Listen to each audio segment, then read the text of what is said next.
From Africa's entrepreneurial frontline, Founders Battlefield returns with our Season 1 finale, Mentors or Manipulators, Picking the Right Guides.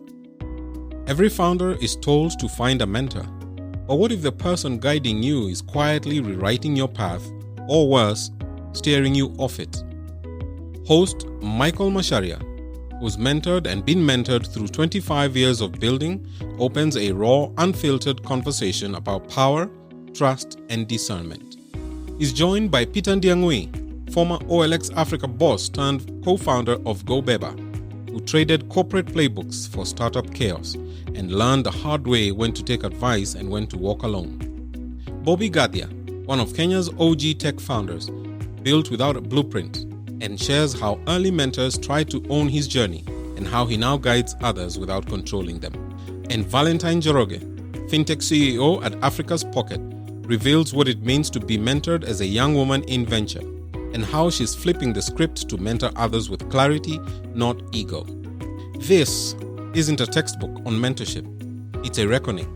This is Founders Battlefield.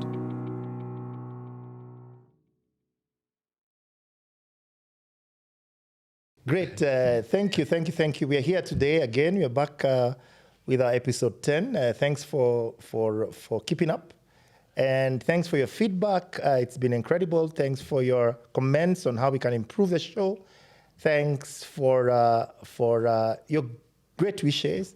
So we're here again with at Founders Battlefield podcast. Today we've got episode 10, which makes it our last episode in our season 1, which is great. At least we've achieved our season 1, and we're gonna then start our season 2. Today we talk about mentors, the issue of mentorship. Mentors, coaches, or manipulators. Sometimes your mentor can be your greatest support. Your mentor can be the person who destroys your vision or enables your vision. Again, we need to understand the correlation between mentors, coaches, advisory board members, and how do you pick the right people to mentor you as you grow. And then also share experiences, which mentors have worked, which coaches have worked. And also at the same time, you're trying to make a decision right now. Do I have the right mentors? Do I have the right coaches? What's the difference between mentors, coaches, advisory board members, board members? And I know we are going through significant change challenges as businesses. And this may be the time you need to be considering what kind of people you need around you. And with me today, I've got a great audience, very well balanced in terms of the experiences, life goals, and also what they've gone through in terms of this journey. Starting with Val Njoroge, she's somebody I know for some time, and she's got a great story around this conversation. So Val, Val on my left-hand side, and then we've got Peter Ndiangui. He's also going to introduce himself, a veteran in this industry from his old days at OLX, today running technology platforms in terms of fulfillment platform. He'll tell us more about that. And we've got Bobby Gandia, who is back on the scene. As you remember, he was here during the episode 3, what we call Capital Mafia. And we believe we brought him back here as one of the guests we've brought back to the scene because we believe in his core competency today. He is doing a lot of mentoring for some of these organizations. So today's, as you know, the agenda is always setting the stage in terms of individual conversations. So I'll let my guests introduce themselves. I'm Mike Masharia, I'm the host. And as you know me, I'm the founder at 7 Seas Technologies and Ponea Health. And I'm happy to be here. And it's gonna be an exciting conversation, good people. So maybe we could start with Bobby. Maybe let's start with Bobby because Bobby has been here. He can quickly explain himself and also in context of how you see this whole conversation briefly and how you feel you can plug into it based on your experience as you introduce yourself. Thank you, Bobby. Thank you, Mike, for having me once again on the show. It's good to be back. Just to do the introduction, my name is Bobby Gadia. I'm a first-generation entrepreneur and a third-generation Kenyan. Now, in context of what we're going to be discussing today, mentorship, advisory, when I started business at 22, the word mentorship did not even exist in my vocabulary. So I had to, whatever I learned, I went through it and learned. today it's a different story. There's a lot of guidance out there, the advisors, mentors.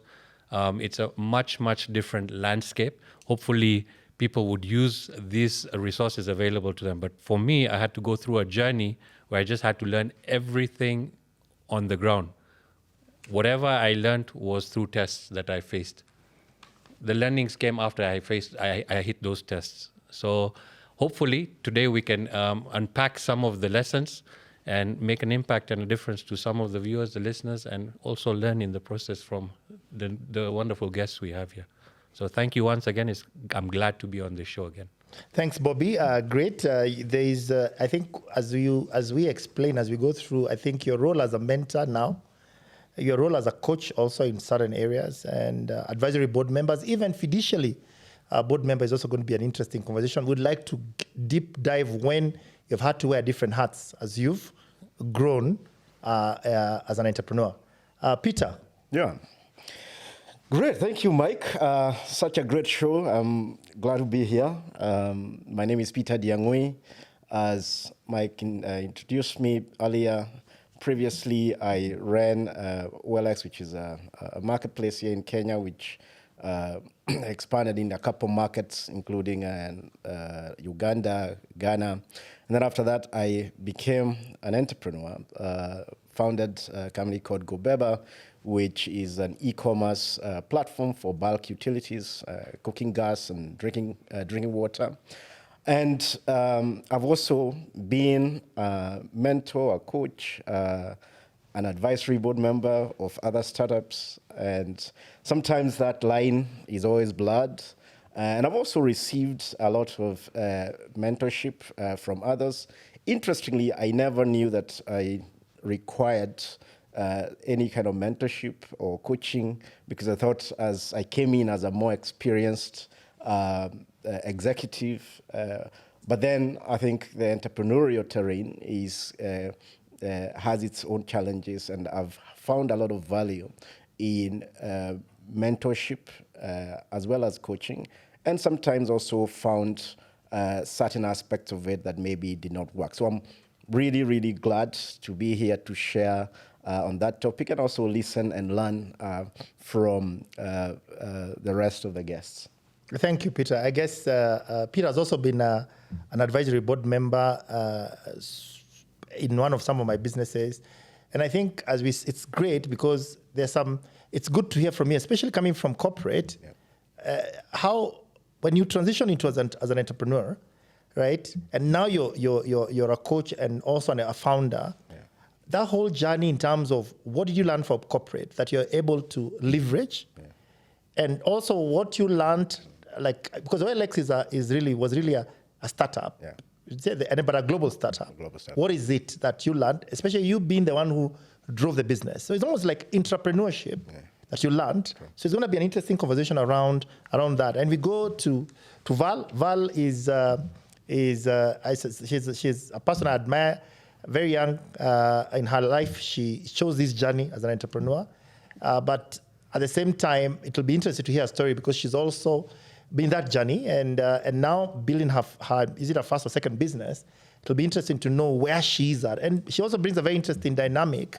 Being a female entrepreneur, how does mentorship work, right? Does it become some moment there's sometimes challenges, especially women in the whole career roadmap of entrepreneurs, they go through significant challenges, especially when looking for mentors. So Val, welcome. Asante, Mike. I'm so happy to be here. My name is Valentine Joroge. I am an investment professional. Started my career in New York, and I spent some time at Centum, and now I'm building Africa's Pocket, which helps people build wealth. And today, my perspective is going to come as a person who has really benefited from mentorship. I think I have an army. When I was counting how many mentors there were, I stopped at 20 who have supported me in my journey through my corporate career, through my entrepreneurship journey, through life in general. And so I'm excited to share what those experiences have been like. And then I have also had the opportunity to mentor a lot of people as well.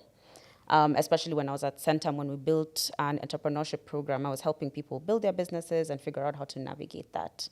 So I've benefited from being on both ends, and I'm excited to bring that perspective of being a young female entrepreneur, what that's like, and what some of those challenges can also come with that perspective. Wow, great. And it's interesting, your journey at Centum. I think we had a conversation with Val late earlier when I was telling her to come to the show, and she didn't really hesitate. She said, I'm coming immediately. There was no, okay, let's talk. It's interesting. Everybody here, I just sent a WhatsApp and say, guys, can we do this? And everybody said 100%. So it also shows you that maybe you've gone through that whole conversation, because if you think about founders, it's really, in a way, a mentorship platform. Mm-hmm.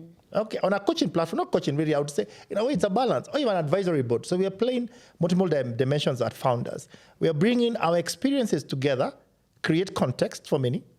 So in a way, we are that mirror, okay, that we are helping people understand it from us. So in one way, we're acting as a coach in one way.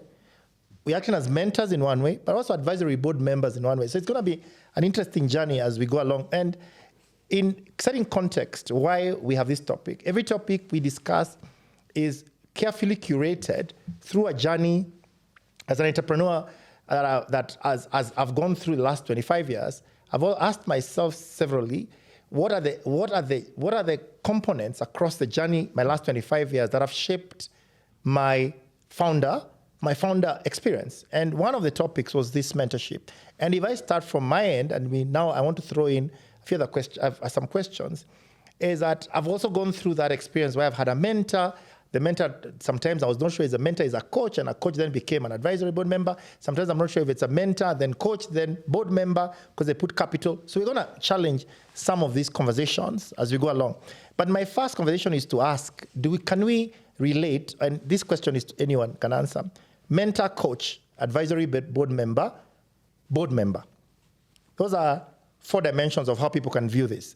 We are going to eventually go down to mentor, coach, but mentor eventually. But can we first understand the difference between mentor, coach, advisory board members, and also what you call a board member? Maybe if you guys, independently, I would like to see, we can discuss, how do you see any of those? And you guys, anyone can go and see how they relate to those four individuals or personas. Yeah. I would say, I think my experience has been that the same person can do all the 4, but the interaction is so different depending on the hat they're wearing at the time. So I would say the people who have mentored me have done a little bit of mentoring and coaching, but the coaching has happened in a very specific situation. So I'll think about, like, when I was applying to business school, I had a mentor who helped me make the decision, who even put the idea in my head. So her role was really to shape my vision for my life, for that life goal, and make me more ambitious, push my thinking a little bit, change my perspective. And then she came in as a coach for the specific skills that I needed to get into business school. So for example, she was helping me write my essays and make them more succinct. She was helping me do the interview prep and things like that. But really the role that she played overall in my life was, from a mentorship perspective, was to push me to even decide to go for that goal of going to business school, as an example. And then she pushed my thinking. She was like, why are you trying to go to local? You can do a global one. You can do an IV, that kind of thing. So she would ask me these questions that really pushed my thinking. And I think that's the difference, at least between a coach and a mentor, from my experience. Interesting. Yeah. So we'll come back to that, especially those personal experiences where you've gone through and what has worked for you and what has not worked for you. This would be great for us to understand more. Because we really want to deep dive on this conversation to a point that there are very many people there who are very confused. Some people it has worked, some people it's not working, right? So it'll be great. We even go deeper as we go along through this conversation. Peter or Bobby, your sentiments? I'd like to extend on what she said, and the first thing maybe might be interesting to do is let's differentiate what the mentor does and what the coach does, right? Mm-hmm. So a mentor is probably somebody you would seek out to learn from. Experiences that they have been through, which you haven't been, and you want to learn and achieve something in the short term through their experiences. Whereas a coach, so I'd say that mentors help you with performance. They help you get somewhere faster. With a coach, it's more of development. They're working on you and asking you the right questions to get the best out of you. So the mentor is telling you, the coach is asking you, right? Then you talked about advisory roles on the board, and you talked about board member. Those are fiduciary duties, and there's a lot of compliance and governance required on those. So there's an implication around those that when you're going into a company, you need to know that it's nice to be on a board, it's nice to be called a board advisor, but there are certain obligations that come with it, and you must know those obligations. So there's a whole different angle to that. But there's also, you can add another one. There's a cheerleader. The cheerleader gives you moral support. He's the one who's telling you, sometimes you just need somebody validating and giving you that moral support. You can play a role as a cheerleader as well. So I think once we understand the different roles, mentor, coach, cheerleader, advisory, then you know which hat to wear at which situation. So now, like in her case, she was very lucky that she had this person who mentored her and then also coached her, right? And now probably, I don't know if that person is sitting on her board as an advisor. I'm not sure, but it's a very real possibility that she could be. So identify the role, then look for the problem you want to solve. Is it short-term, long-term? And then seek out for that relevant person. And I agree with her that one person can wear multiple hats. So yeah, that's my perspective to understand the different roles and then reaching out to the relevant people. Interesting. Peter? Yeah. So I think for me, I want to deep dive a little bit on the mentor, because I think nearly probably every time somebody has asked me about having some kind of advisory relationship, it has been, could you become my mentor? And the way I see it is that when people go for somebody and ask them to be a mentor, there's something they are looking up to that person. There's something maybe inspirational that they seek to want to get to because they have certain admiration of what that person might have achieved. And so there's this authority that comes from a mentor based on certain levels of credibility. And that by itself cuts two ways, because on the one hand, how that person achieved what they achieved so that you think of them that they can be your mentor. Sometimes it might mean that it can't be repeated again, and maybe the context is different. So that's where it becomes very, very challenging when you are a mentor, say, to a young entrepreneur, or you are being mentored by a little bit more experienced entrepreneur, but the context is different. How do you navigate that? Because remember, as I said, the authority to want to listen and to want to do according to what the mentor might have said it's so real because you admire, and this is just human. It's just being human. You admire this person for what they've done. And what I've seen, because I've talked to a couple of people and gone for it's not coaching, it's not I'm just going for some advice. And then when I have to go back and think about, I feel so small, right? Based on what this person is already saying. Hey, look, you talking about you are on how much revenue are you on now? 2 million, 3 million? Whoa. When are you gonna get to some 20 million? So yet probably this person already forgets how I moved from 2 or from 1 to 20. It took 10 years, right?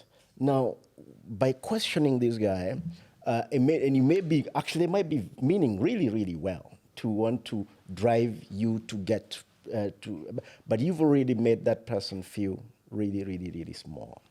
So it's important because I see the line so blurred, and it's good that Bob has put these definitions, but the vital ground is that this mentor, coach, advisory board, maybe the only line where there's a red line is a fiduciary board member. But these other three, I don't even think that a lot of entrepreneurs, recognize whether there's a difference and they even think about it. It's, hey, I want you to become my mentor. All right. And that mentorship can go on into, okay, let me show you how to do a financial model. Let me show you how to do a marketing plan. And remember, this mentor also starts to want to have their fingerprint on the success of this venture, because they are human beings too. They would love to be part of that success. And so I think it's a great topic to actually talk about it, Mike. And now that I start reflecting on some of the advice I've received, and I didn't go there saying this is an advisory person or this is a mentor. I just thought, hey, this guy is so successful. Can you tell me a little bit about how he moved from X to Y? Yeah. Wow, it's interesting. The way you've sort of, I feel like you're sort of, the mentor idea seems to be quite active in your mind, right? Yeah. Maybe because that's what you do on a daily basis. Who knows? Or sometimes you do that and inspire companies. The way I look at it, just thinking about how all of you guys have mentioned, I've tried to look at real life experience examples, and I look at mentor. For me, the way I look at mentor from an experience point of view. One. Life experience, life, not technical, life, and emotional grounding. So if I was to look at a mentor and ask myself the question, and I'm thinking, having gone with mentors one mentor I really admire, ask me a very simple question: Are you ready for success? Are you ready for success? That's a question you expect a mentor to ask you. Mike, are you ready to become a billionaire? Are you ready? Do you know what it comes with? Because they look at your life, it's not about money. They don't care about technicality. It's you as an individual, what will happen to you when you get to that point. Another mentor asked me, for instance, why aren't you married? When I was very young, I was trying to do business. He asked me, maybe it's time to get married. And I thought, like, what do you mean? Right? Like, what do you mean? Like, I kept asking, like, what do you mean? Like, I just think, what you're doing, I think it's high time you get married. And I remember that issue was on my mind for so long that eventually I got married. I said, hey, I need to stop this. Can we stay business? I need to move and cross there. So the mentor moved. It was nothing technical. Yeah. I just thought in my life, that journey, this guy, the way he's going, I can see where there's going to be an issue. Number two, so you need a mentor. For me, the way I look at a mentor who is emotionally connected to you, can see already there's a place here, it's not scripted, but this one is going to go through this curve. So there's an emotional connection to you. There's also an upside and downside. We'll talk about it. When does a mentor then become predatory to you? Because they know too much about you. Do they use that information against you? You're going to talk about the downside, right? Then when I look at a coach, for me, a coach is a more structured, data-driven human being who looks at you now differently, but now with data. So maybe they realize you don't have very strong emotional intelligence. Say, oh my, Mike, there's sometimes you don't always have to be right. You're lacking emotional intelligence in this conversation here. This one, I've seen how you react. Sometimes emotional intelligence means you go to a table and you have to agree to disagree, but then they show you how to disagree but agree. And that's now coaching. I think coaching also is an art. I think coaching also coaches, I think there's even a school of coaching. Yeah. I know somebody has been telling me to attend one of their classes on coaching. He said, Mike, you can only coach if you learn how to coach. So there's a mechanism of coaching. Yeah. So something you just say life experiences. That's something I think also is very problematic. A lot of people coach and they've never gone to school to coach. So I think there's also learning how to coach, right? The next thing is advisory board member. I think that's somebody you engage technically. They have no emotional connection to you. They come to your business with a very specific task. I need to help you raise money through this journey. I need to help you grow, create a growth mindset or a strategic growth roadmap. Is that correct? And finally, I think your board member, and for me, advisory board members have come to me to help me, maybe when I'm trying to launch my B2C business. An example of an advisory board member that came to help me was Peter. Peter was able to come and say, Mike, you're trying to build a marketplace. Do you understand what a marketplace is about? You know how it works? Do you know the push and pull? What do you invest before? The demand supply, what do you do? Okay, how do you use digital marketing to execute? That's very technical, very precise. But then I think the issue then is what is it in it for me? And finally, as a board member, in my experience, a board member comes out of fiducial. It's what exactly Bobby said. You're a board member because you invested in my business. You can have me. We are aligned in vision today, but tomorrow we could have our own challenges. Is that correct? So that's the way I see it as we now jump into the conversation. Right. So today's conversation, is it a board member conversation? Maybe not. Today's meeting, is it an advisory board member conversation? Maybe not, because we've explained. Today I would like us to dovetail round to the mentor. Because we have agreed, coach is specific intervention. So let's talk about mentor, because mentor now goes to the emotional side of you as an individual, correct? Right. And we said the African founder operating system is built on 5 fundamentals. We said mindset. How does a mentor help you with mindset? Mindset. No, you're going through crisis. How does a mentor fit in to tell you, Mike, Val, the mindset you have is wrong. Based on my experience, you need to change. Second, how do you change emotional? How does a mentor help you with an emotional lens? Because they begin to understand you and say, hey, my friend, you need to move. Number 3, how does a mentor help you with a strategic lens? Strategic doesn't mean technical. Strategic can also mean strategic, knowing very well, fine. They'll say, okay, I believe strategically you need to go to this university. Maybe it went to you, Val. Somebody helped you shape strategically, said, no, don't go to this university, go to Stanford, go here. That's a mentor who had seen already the dimension of that, right? Then you've got social. How does a mentor help you from a social point of view? Because a mentor can also help with door opening. Yeah. Or create trust ecosystems around you as an individual. And finally, spiritual. How does a mentor help you with a spiritual journey? So let us look at those 5 dimensions and say, how does it work for us? Okay, I'm sure as I said this, some things have come to you in terms of visible areas where you've been helping somebody, even spiritual.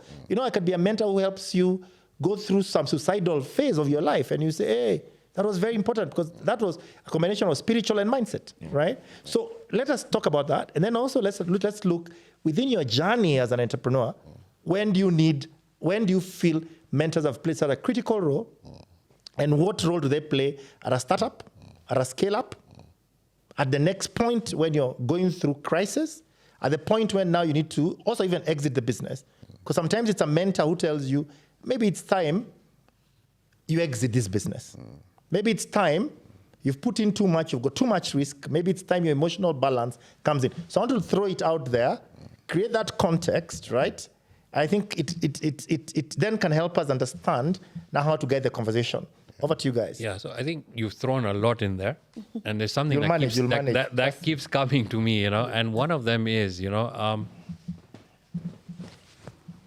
you mentorable? The first question I want to ask is, if you're listening and you're a founder, are you mentorable? Are you coming in with the perspective of curiosity, or are you coming with ego? Are you coming seeking for guidance, or are you coming for approval? There's a big difference there, So if you're coming for approval, then you're not really mentorable. But if you're coming for guidance, you're coming with the thirst for learning and you're curious, then I think that's a starting point. So for me, while you invoked a lot of other thoughts, the first thing was, are you mentorable? Because I look at myself and I say this, 30 years ago, was I mentorable?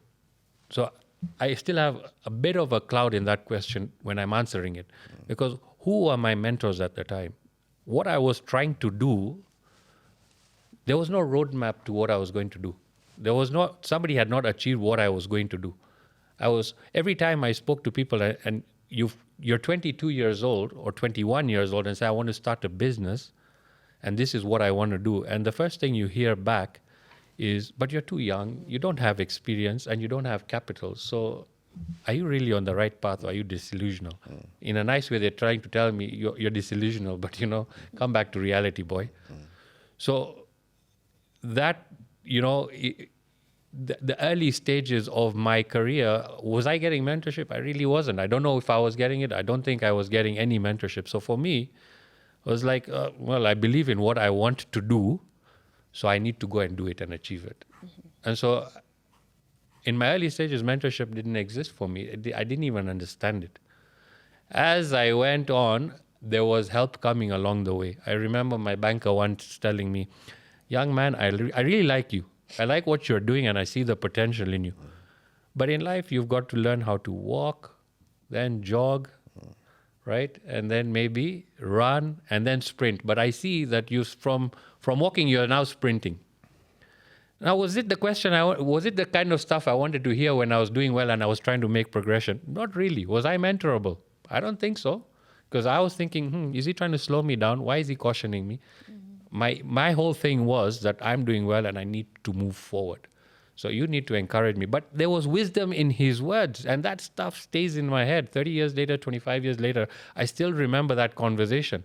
Why was it that at that moment it was not sinking in? Was I ready for his message, or was I just too busy in my own trap or successes or noise? So this is why I keep saying, are you mentorable? And if this question is invoking a thought in you, then all I'll say is come back to awareness, right? And become aware before we start randomly acting. And you said there were 5 principles, which I really like. You said mindset, emotional, there was spirituality. So they're all connected, but it all starts with mindset. This is what it's all about. It's the mindset. If the mindset is not ready, then the other 4 mean nothing, because the other 4 will ride on the mindset. So it's like literally, if it's like a switch and a light in this room. All you have to do is just turn it off. You do one action, and there'll either be darkness or there'll be light. And it's a matter of one simple action to make the whole thing turn around, right? And that's the mindset part that I think maybe at some point I'd be emphasizing on, that entrepreneurs need to get right. And then from there, the other 4 pillars that you mentioned would easily start flowing in place. Right. So for me, the mindset issue, it took a long time to understand that, the painful way. So I'm glad this is happening, these conversations are happening, because it really doesn't need somebody to take that long to kind of shift their perspective or adjust their mindset. And I hope, that's what this episode, by the end of it, would help people achieve. Sure. Mm-hmm. Interesting. Yeah, I think I like that question of, are you mentorable? Because I think a lot of people are trying to tick a box. You're told at this stage in your career, you need to have a mentor. And then you go and DM people on LinkedIn and you ask, can you be my mentor? And then the person actually gives you time, but you don't do anything about it. And for me, that's the worst situation. And I've been in that situation a couple of times where I'm mentoring. So I've taken time to mentor somebody to help them through a season, a decision, or something they're trying to achieve. Then you talk to them for an hour, then they don't do anything. And I think that is what makes it, a lot of people, when they're asked, can you be my mentor? Your first is like, I don't want, this is a lot of work. Yeah. And it's because the people who are asking to be mentored are not giving you the value exchange you're looking for, in terms of, I helped this person and now they've moved forward. So that's a really good question you've asked of, are you mentorable, and what does it mean to be mentorable, right? And what's that mindset? I'm curious what you think the mindset part is. The first thing I like is that, what is the value exchange? Because you are sacrificing your time to help this person. And in return, if they're not going to act on the stuff that you've said, you're also demotivated to carry on. So while, Mike, you said that founders should be choosing their mentors, it's the other way around as well. Mentors should also be choosing their mentees, right? Because your time is irreversible. Yeah. And when you say yes to somebody that I'm going to give you the time to do this, then you're saying no to something else. And what is that no that is missing out for the yes you just said, So there has to be that mutual agreement or want to make this happen. Yeah. Mindset, for me, and this is, I can go on and on and on and on about this. people are conditioned to negativity by nature. It's just the first thing that you will default to is your survival instinct and negativity. So unless you are made aware that there's another option, and that takes a lot of drumming, a lot of experiences, meeting the right people, reading, watching motivational stuff, positive, influencing your mind, that mindset will just keep defaulting to negative. So you need a lot of conditioning to get to the positive. But the whole thing is, it's not that difficult as we want it. It's the first saying that, yes, I want this to change.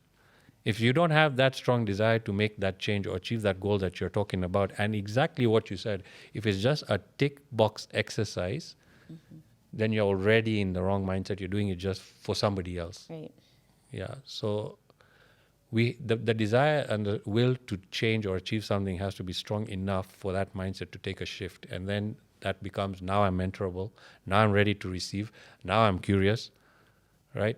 I'm not coming here to seek your approval so that I can go and tell somebody, oh, yeah, I've done. This person told me. Yeah, absolutely. So, Interesting. but it is the awareness. Again, it's just, I keep saying that you have to come back to conscious awareness that you are in a bit of a situation, you're clouded by judgment or by pressures. But if you were to just step away from the noise a little and bring your awareness to the situation, you might see, okay, fine, there can be a possibility to get out of what I'm thinking about, but I just need to be a bit out of the noise and calm. And then you seek for the guidance and it comes. So right? it's so and as we discuss this and we move, Peter, I'd love your perspective. I'm 50. So it means I've been in this earth for 50 years, right? I have a philosophy around that whole lifetime so far. Have I been mentored in that journey till I'm 50? So are we saying we only need mentors? At what point do we need mentors? At what point do we start being mentored? I'm going to speak to this because there are areas where you got mentored, you didn't even realize you've been mentored. Yeah. Yeah. So before we move into that, I would like to Peter your perspective on this.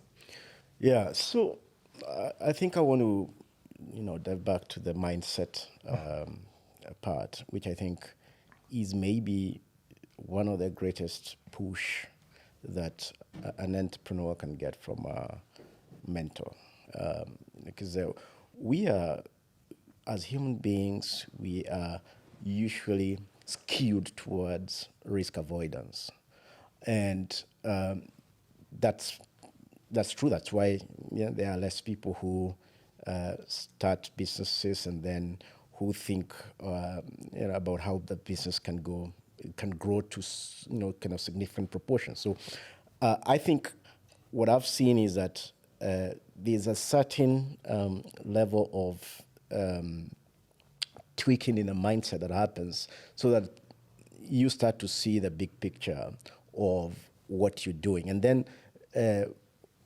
overlay that, when you have a co-founder, like I have a co-founder, one of the greatest values we've seen with some of the mentors we've had is in helping shape the founder relationship, the co-founder relationship, right? I remember like one of the gems that we learned when it comes to co-founder relationship is this idea of, hey, when are you seeing something out of your own feelings? And when are you seeing something out of a fact? And so we have one of the things that now we put up we put together as one, in our discussion point with my co-founder. We always ask ourselves, tell me, is it a feeling or is it a fact? And both are very important because feelings are tap into your emotions, and emotions are part and parcel of being human. And the greatest reason as to why people end up not pulling together, actually mostly because of emotional stuff, right? And so that piece of mentorship became part of our operating model in our co-founder relationship, and it has been so profound in helping us resolve differences or resolve things that we maybe saw from a different perspective. So that co-founder relationship can benefit a lot from a mentor who has been there and been, gone through some of those twists and turns. The other bit that I've seen very beneficial from a mentor is on the spiritual angle, right? So for me personally, I knew when I went into entrepreneurship that it was more than making money. It was something a little bit more. But it is a mentor who helped me crystallize around why the money aspect is just it's almost like a byproduct of the journey, right? And when that crystallized, it helped reconfigure nearly everything of how I thought about my journey. So I see mentors more in the mindset that Bob just talked about.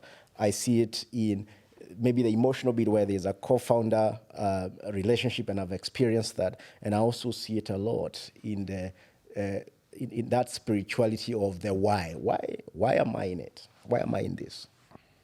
Oh, interesting. There's something I see. I need to join the dots on having conversation. That something Vala said, Bobby said, and Peter something said. The way I look at it, and the question I was asked, the question I want to bring back is, I'm 50, and my experience is, first, I think human beings scale up in every 7 years. So 0 to 7, if you think about it, 8 to 14, then 15 to 21, 22 to 28, then 29 to 35, 36 to 40. I think you get the script, or 42. Even I think when they tell you to tick something in the passport office or somewhere, nowadays I say, which group am I going to tick? Hey, I realize I'm ticking 49, 50, 49 something. What is it? I'm ticking 50. 50 to 50. 50 something. You're becoming old. When you tick and this group I'm being put, I'm going towards. So that's the first thing. So it tells you even naturally around you, the world is conspiring against certain age group. So the way I look at it is, from 0 to 7, you're still being mentored. But you're being mentored emotionally by your mom or your parent. It's an emotional mentorship. You need to feel sense of belonging. You need sense of affirmation. That's why as a child, through that mentorship, a lot of children move through the next phase. And if some children, when they don't get that right mentorship at 0 to 7, it starts affecting them moving forward. Yeah. Self-confidence, no. Is that correct? Yeah. So then we go to 8 to 14. What are you looking for then? I think it's social.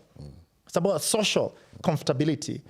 Your child starts noticing, why don't we drive a car like a Lexus? Why don't we live in a big house like this? What's the problem? Are you poor? Why don't drop me in a car like that in school? So you have to mentor them a social mentorship. You have to start telling them, no. Me dropping you in a this car doesn't mean that we are poor people. Or what are you talking about? It's a social mentorship. Mm-hmm. And if you then don't mentor your kids right at that age, then the social mentorship becomes a big problem. But if you do, then it can change them overnight in terms of how they're socially, right? Then if you think about 14 to 21, it's a combination of two. The guy doesn't want to be with you all the time, so it's social and mindset. Because at the point when the child is leaving your house at 21, what is one thing you need them to be having? Emotional, social, and mindset. Because after that, you've been in school by yourself. Val, you guys have gone and lived in the UK or the US by yourself. What is it that your parents hoped when they put you in that plane you had? Social, emotional, and mindset. I will not do. It's a mindset you decide before you get into that plane. And just hope I gave this child the right mindset towards that journey. And when do you start becoming an entrepreneur? Now let's start after 21, right?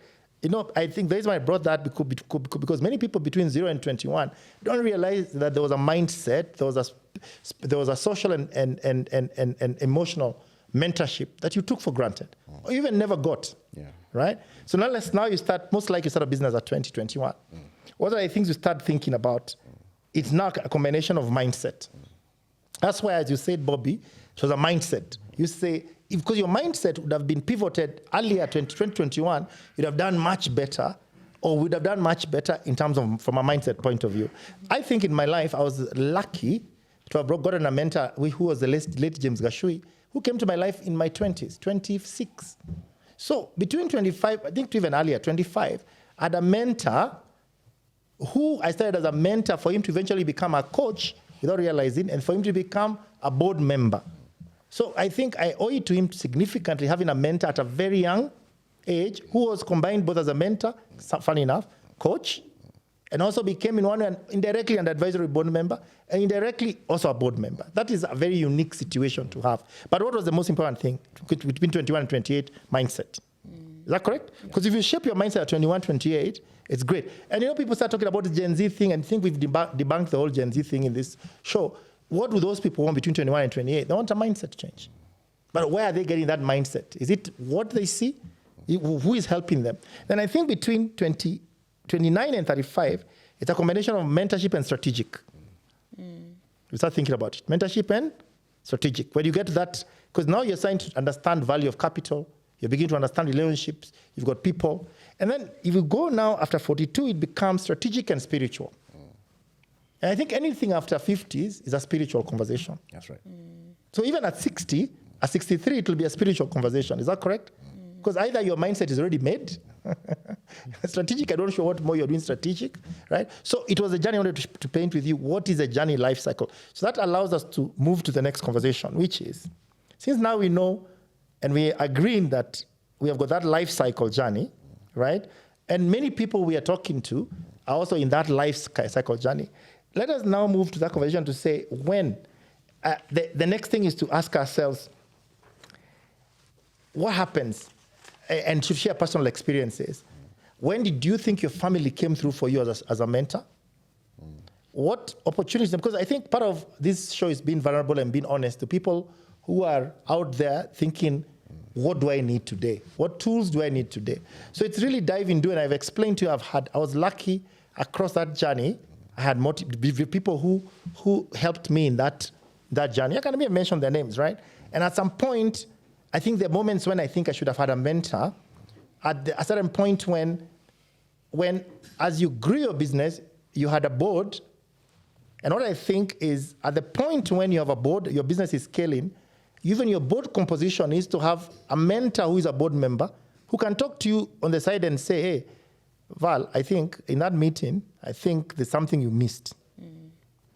Because that board member may be very strategic, but not emotionally connected to you. So I think let's go into personal journeys. And I really want us to go down. I know this is a difficult moment. Many people don't go. But what I'm reading from my audience, they want brutal honesty. Because the moment we're not honest, then they say, no, these guys are playing a lot of kizungu here. Let's move into it. Bobby, you want to try it? When I'm listening to you, you open a lot of can of worms in the mind, Then I have to start structuring them because their camera is sitting here and you have to think, oh my God, don't worry about where do I start with this conversation? But I like the way you've articulated all these things that you said, that from 0 to 7, 8 to 16, 14 and all that stuff. And sometimes you've structured it well. You're absolutely right that we go through that journey without knowing it.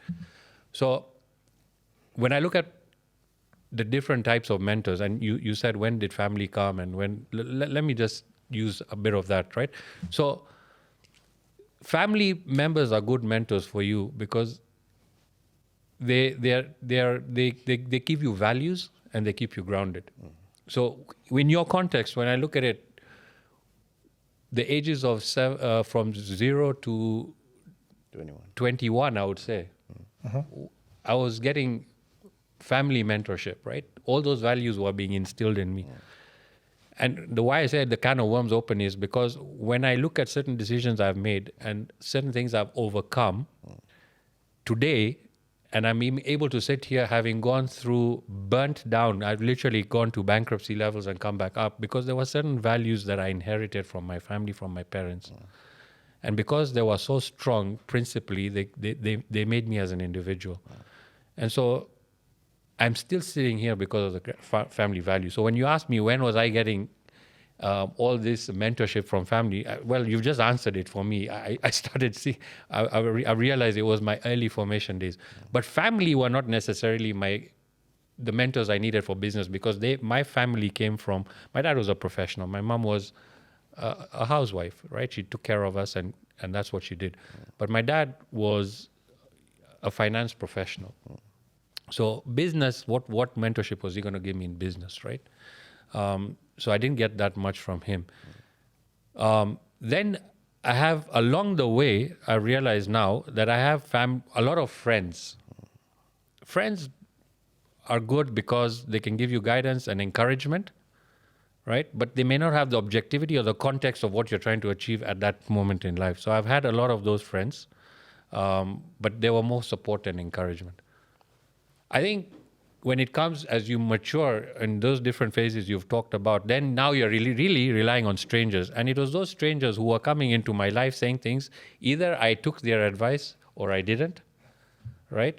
And it was industry experts, people who I used to admire and see, right? So these are the three different types of mentors I've seen in different parts of my life. So that for me is just to say, on the subject of, just to make it clear, who could be your mentors. If it's family, remember, they may not be objective. If it's friends, they may not also have the context, but they can encourage you. And if it's individuals or strangers, I think you are going to get more value out of there, because they probably walk the journey you've walked, and they have no agenda. They don't know you, and all their interest is your growth.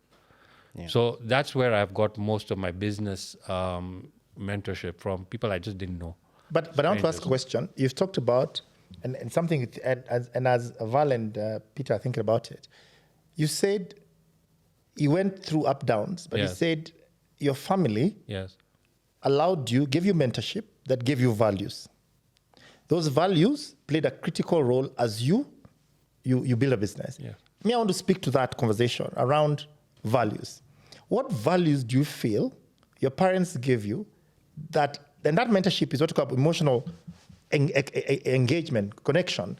What values are that you got from family that you think have played a significant role in your journey as a founder? So, and give me a little bit of more context. Yeah, so like live experiences. So, in business, whatever it was, my parents weren't business people, like I mentioned, but they would always say that you're not to steal money or earn money in the wrong context, right? Go and make money. They didn't have a problem with you going and making money. In fact, they would encourage it. Go and make money. The money is not a problem. Money is not evil. It's the lack of money that is evil. But money is not evil. You go make money. But how you make it is very important, because if you're going to step and tread on toes and you're going to hurt people in the process, then that money is going to haunt you. So those values were instilled from a very, very early stage. So I worked really hard. You know, I was in the IT business. I was a trading business. I was buying and selling computers, but I was buying and selling computers ethically. That's how we built a brand. PC World became a brand because it became a trusted brand. And I didn't realize it because it was the values that were instilled in me. So if I am going to take your money and I'm going to impart you as goods or service, I need to make sure that I am giving it to you with utmost respect for what I'm taking from you. I'm not conning you in any way. I'm not going to deceive you in this purchase. Now, that really worked well, because I built a company with good values, good brand recognition, and a lot of trust in the market. When things went south for me, when I fell, when things, that's a different story why that happened. Let's not go into that. But I fell, right? And I came, I mean, let's be real. I was at the verge of bankruptcy. It's just that I was not declared bankrupt. But I was there. I went from being worth millions of dollars to literally in debt. How come then today I still have the same phone number? My phone number is 25 years old, maybe older, right? Because again, the value system came back into me. Did I do anything wrong? No, it was a business transaction. It was business that failed. I did not take your money, run away with it and go on holiday and buy flashy cars. And then as an entrepreneur, I'm still standing, but you're suffering. It was nothing like that. So because I knew that, and also somebody who, a mentor came and told me this. He told me, you're so emotional about this failure of yours, But as an auditor, I'm telling you, this is normal in business, right? It happens every day. You are feeling guilty that you owe these companies money, but don't you realize they made money out of you? It was a business transaction. They made a lot of money out of you. For this 20 years, they made money out of you. Today, they're going to, you know what they're going to do? He's telling me this. This is what changed my perspective, mindset again. He says, these guys are just going to literally take the debtors list. At the end of the year, they're going to what do you call, account for you, and they're going to write you off. And it'll go as a tax benefit to them. But don't fall into the emotional trap. You know, I mean, I was like, what? Up until that point, I was feeling guilty that I'm hurting people, I'm taking their money. I was, a complete emotional wreck until this guy said that to me. That changed everything. I realized, yeah, of course, that guy made a lot of money. The money that I owe him now is nothing compared to what he made out of me. And that helped me start face creditors and debtors. I was just so easily able to manage them and say, hey, listen, this is a business transaction. Things have gone belly up. Your loss is very little to compare to. And it allowed me to get through a very, very, very difficult time. Right? So that mentor came along the way, changed the perspective. The family values that I had instilled that, I didn't do anything wrong really, was what pulled me through. And today, you can still call me on that same number and I'll answer it. I did not have to change my number. I did not have to relocate. I didn't have to do anything. I'm the same guy, same person, playing golf with you or in any social hangout because I don't have anything to hide. So those are the values that I'm talking about. And that is amazing. I want us to talk about that because those are relatable conversations. That now we are moving it from buzzwords. What you've just said is important. You still have the same number. You went through that. The friends remained. So your parents told you have to make money diligently. Is that correct? That's it. So Val, and we'll come to that because as you say, even me, I've just realized why I'm doing what I'm doing even today here. I think it's a fundamental principle that I saw in my mom. And I've just thought about it, and without realizing it was embedded in my social and emotional being, which is why I'm here today, right? Val, over to you. That question is so good because I think when I was reflecting on this conversation, my parents kept coming to mind. My parents have been my mentors in life, in business, in marriage, and in really everything that I've done. And we were actually having a conversation with Bobby earlier, and he was saying, you're so lucky that you come from an entrepreneurial family. And I think for me, the mentorship has been in so many different dimensions, but it does go back to values. I think that the reason I am even in business is because there was a calling that I had, a mission that I had to pursue. And it comes from this thing of looking around, seeing entrepreneurs looking for capital, and you have to go to the States, you have to get capital from the States, from Europe, etc. And I'm like, why can't we do it ourselves? Why can't we get local capital ourselves? Why can't we fund our own businesses? And this is something that I think even comes from my great-grandmother used to ask questions like this. So it runs so deep. And then when I think about outside of a family, because I'm blessed to have a family that can mentor me in life and in business, when I went into work, I also needed to find somebody who could mentor me. And this is the lady that I was referring to earlier. Her name is Dr. Farai. She's now passed away. But she was instrumental in pushing me to stop being timid. So in that age, you're saying around in your 20s, when you're looking for, I guess, some social standing, you're kind of starting to think a little bit more strategically, you're starting to understand value. She came in and she pushed me because I used to, take a step back and kind of be in the background. Is this part of the No, recently. She passed on recently. She passed on maybe 5 years ago. Okay. She used to be at Centum. She really pushed me. She used to push me so much. She used to be like, you girl, you're a Harvard person. You're a global person. You're like this. And she would actually refer back to family as well. She's like, look at the place where you come from. Why are you not going for it? And those are the types of questions that she would ask me that really, really, for me, it was an inflection point.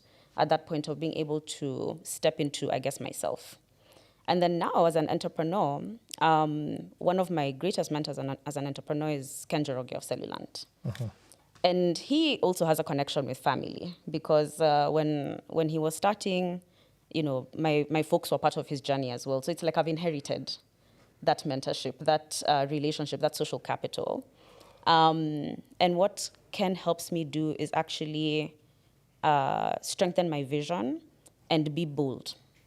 So he asks me very, like there was another day he asked me, so now you're just gonna be comfortable here wallowing in mediocrity because the business was stagnating.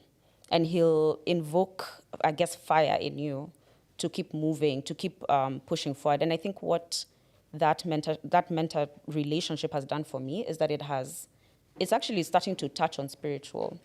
It's concretized my vision, it's concretized my why, and it's made it, I've become relentless at pursuing that mission because of that relationship and because of kind of being able to see what he himself has gone through, that admiration, wanting to achieve something similar.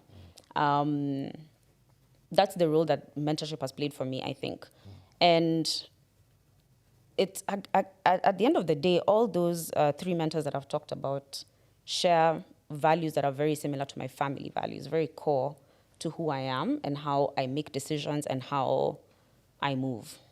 So I think that the alignment in values is so important for the mentor relationship to work. I think that's what I'm going to take away from that conversation. Wow, interesting. So we agree that at the bedrock of your journey where you started, and your family plays a role. But we'll come to, what if you didn't have the luxury of having people who were there to mentor you? What if you just thrown out there and you've been surviving somehow, right? Does the world conspire to bring a mentor to you? And a mentor can be good or bad, because a mentor can also make you become a thug. True. So at what point, some people are lucky they have a mentor that remains, and because the world is not perfect. The world has good people and bad people, right? Is that correct? There's Cain and Abel everywhere. So where did some people choose this direction?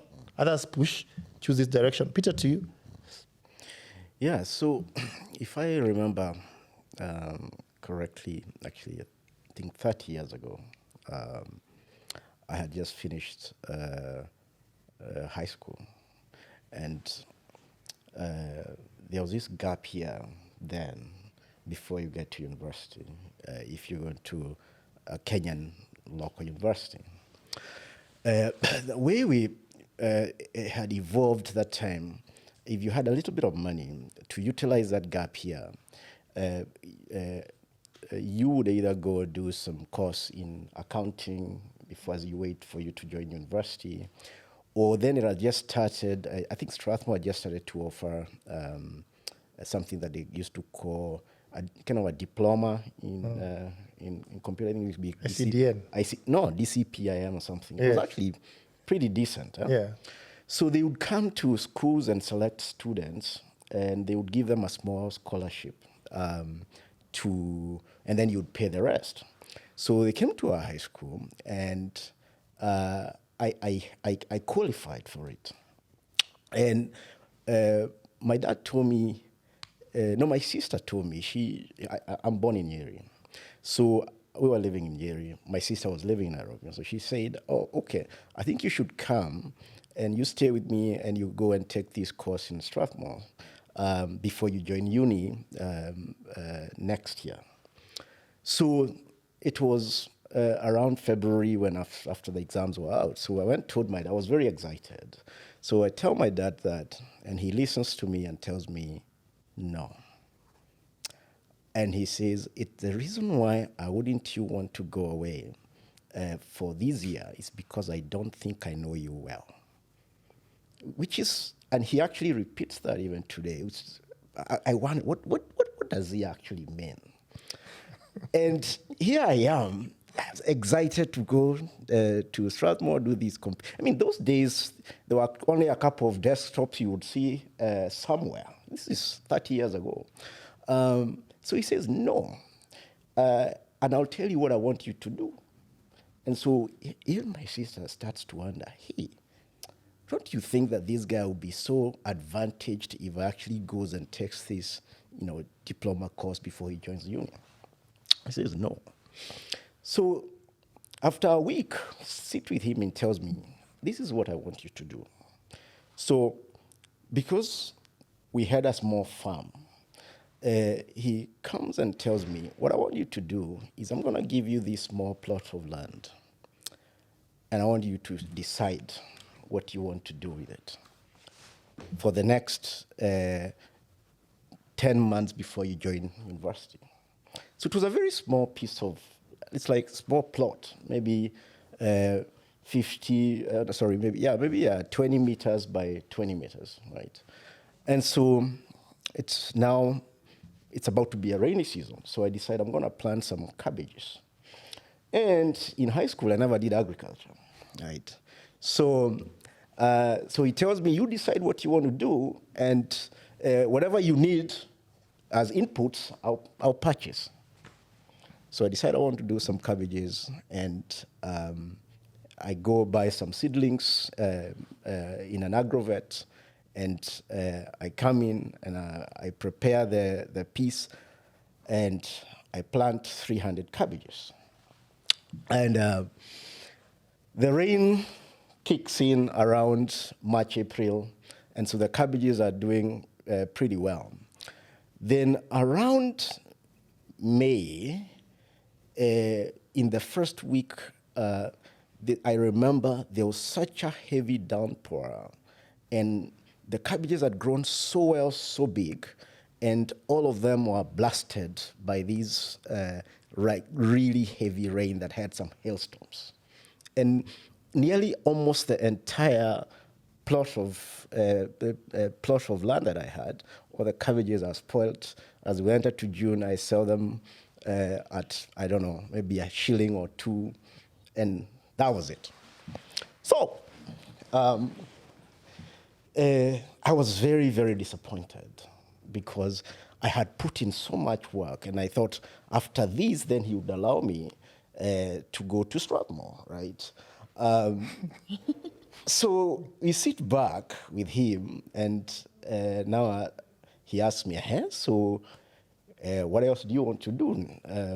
And I don't know. So there was another piece of land that was much bigger, about 10 times bigger than plot, and had never been farmed before. And it's where our cows used to go and graze. It was very, very fertile. And he tells me, look, I'm going to give you this other piece of land, and you tell me what you want to do with it for the next remaining 6 months. So this is now June, July. So now I'm even scared because this is so much bigger, at a much bigger scale. And he tells me any inputs you want, up to you. If you want some folks to help you, laborers, I can put in some money and pay them, but you have to do the work. So I get into it, and this is a greenfield now. So I call up some guys, I remember like 4 guys, and they come, we prepare the stuff. It took a lot of time to prepare. It took about 2 months. And then around September or October there, we plant cabbages again. But this time, I went and asked the agrovet, which cabbages don't burst in case there's a lot of rain? And so it happens there was a good seedling that would hold. And I can't remember the name of that particular brand of cabbages. So that's what I got. So I go, prepare again, and I plant the cabbages. And then around November, October, the sun was up, and it was very, very, very dry. And the water that we had was municipal water, and it was not allowed for you to actually be seen watering at that point in time when it's too dry. So what I used to do is I would wake up at night at 2 a.m., and you couldn't use a sprinkler because then the people would hear. So you have to do with a pipe one by one. And these were about maybe 10,000 pieces of cabbages. Oh my. Around there, it's between 5,000 and 10,000 there. I can't remember the number. So I had to wake up at 2 a.m. at night when everybody is sleeping and nobody knows that the water is being ran, and I'll actually water my cabbages.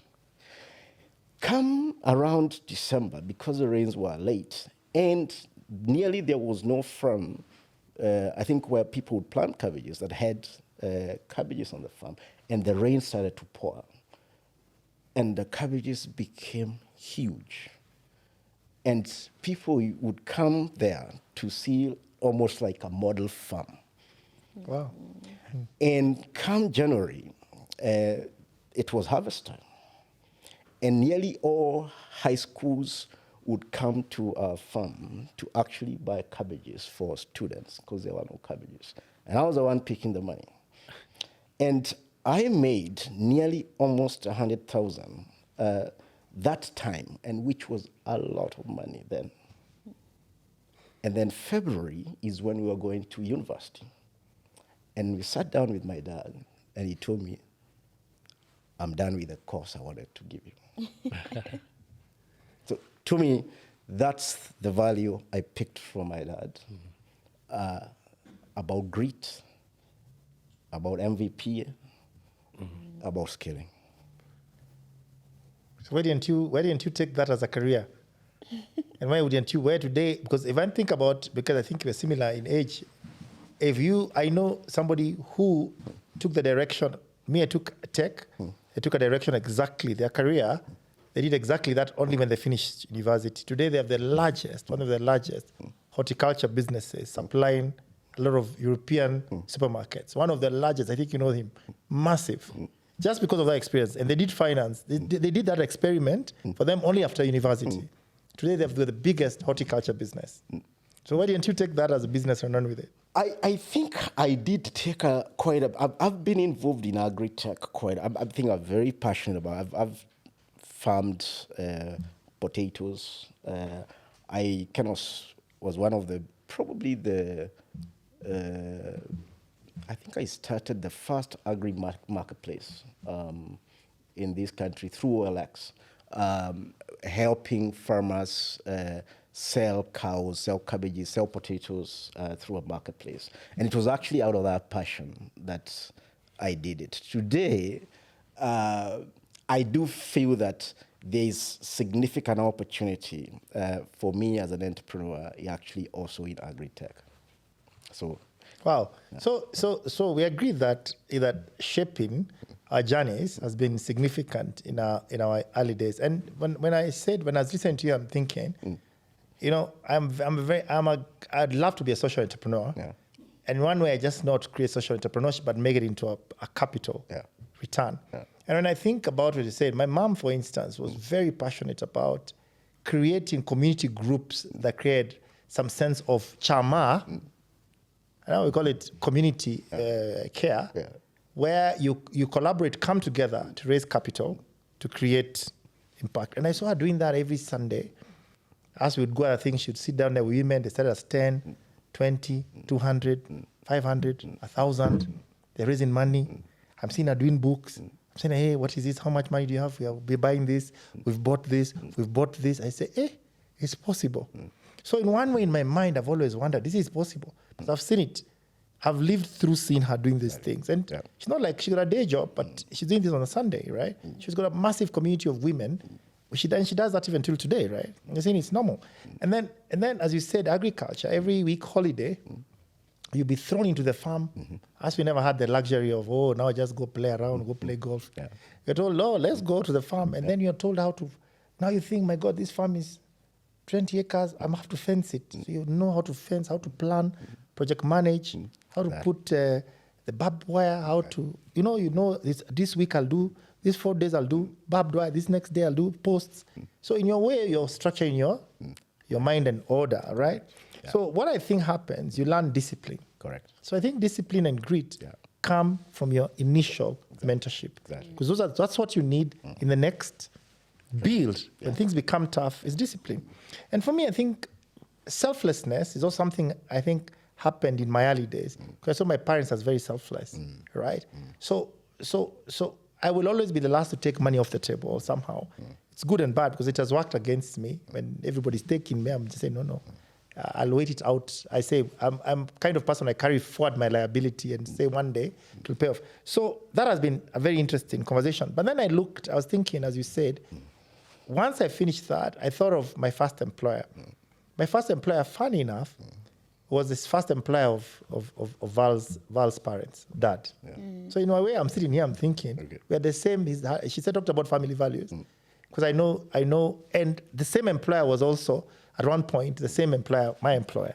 And I'm thinking, the guy he's late Nazir, he's called Nazir.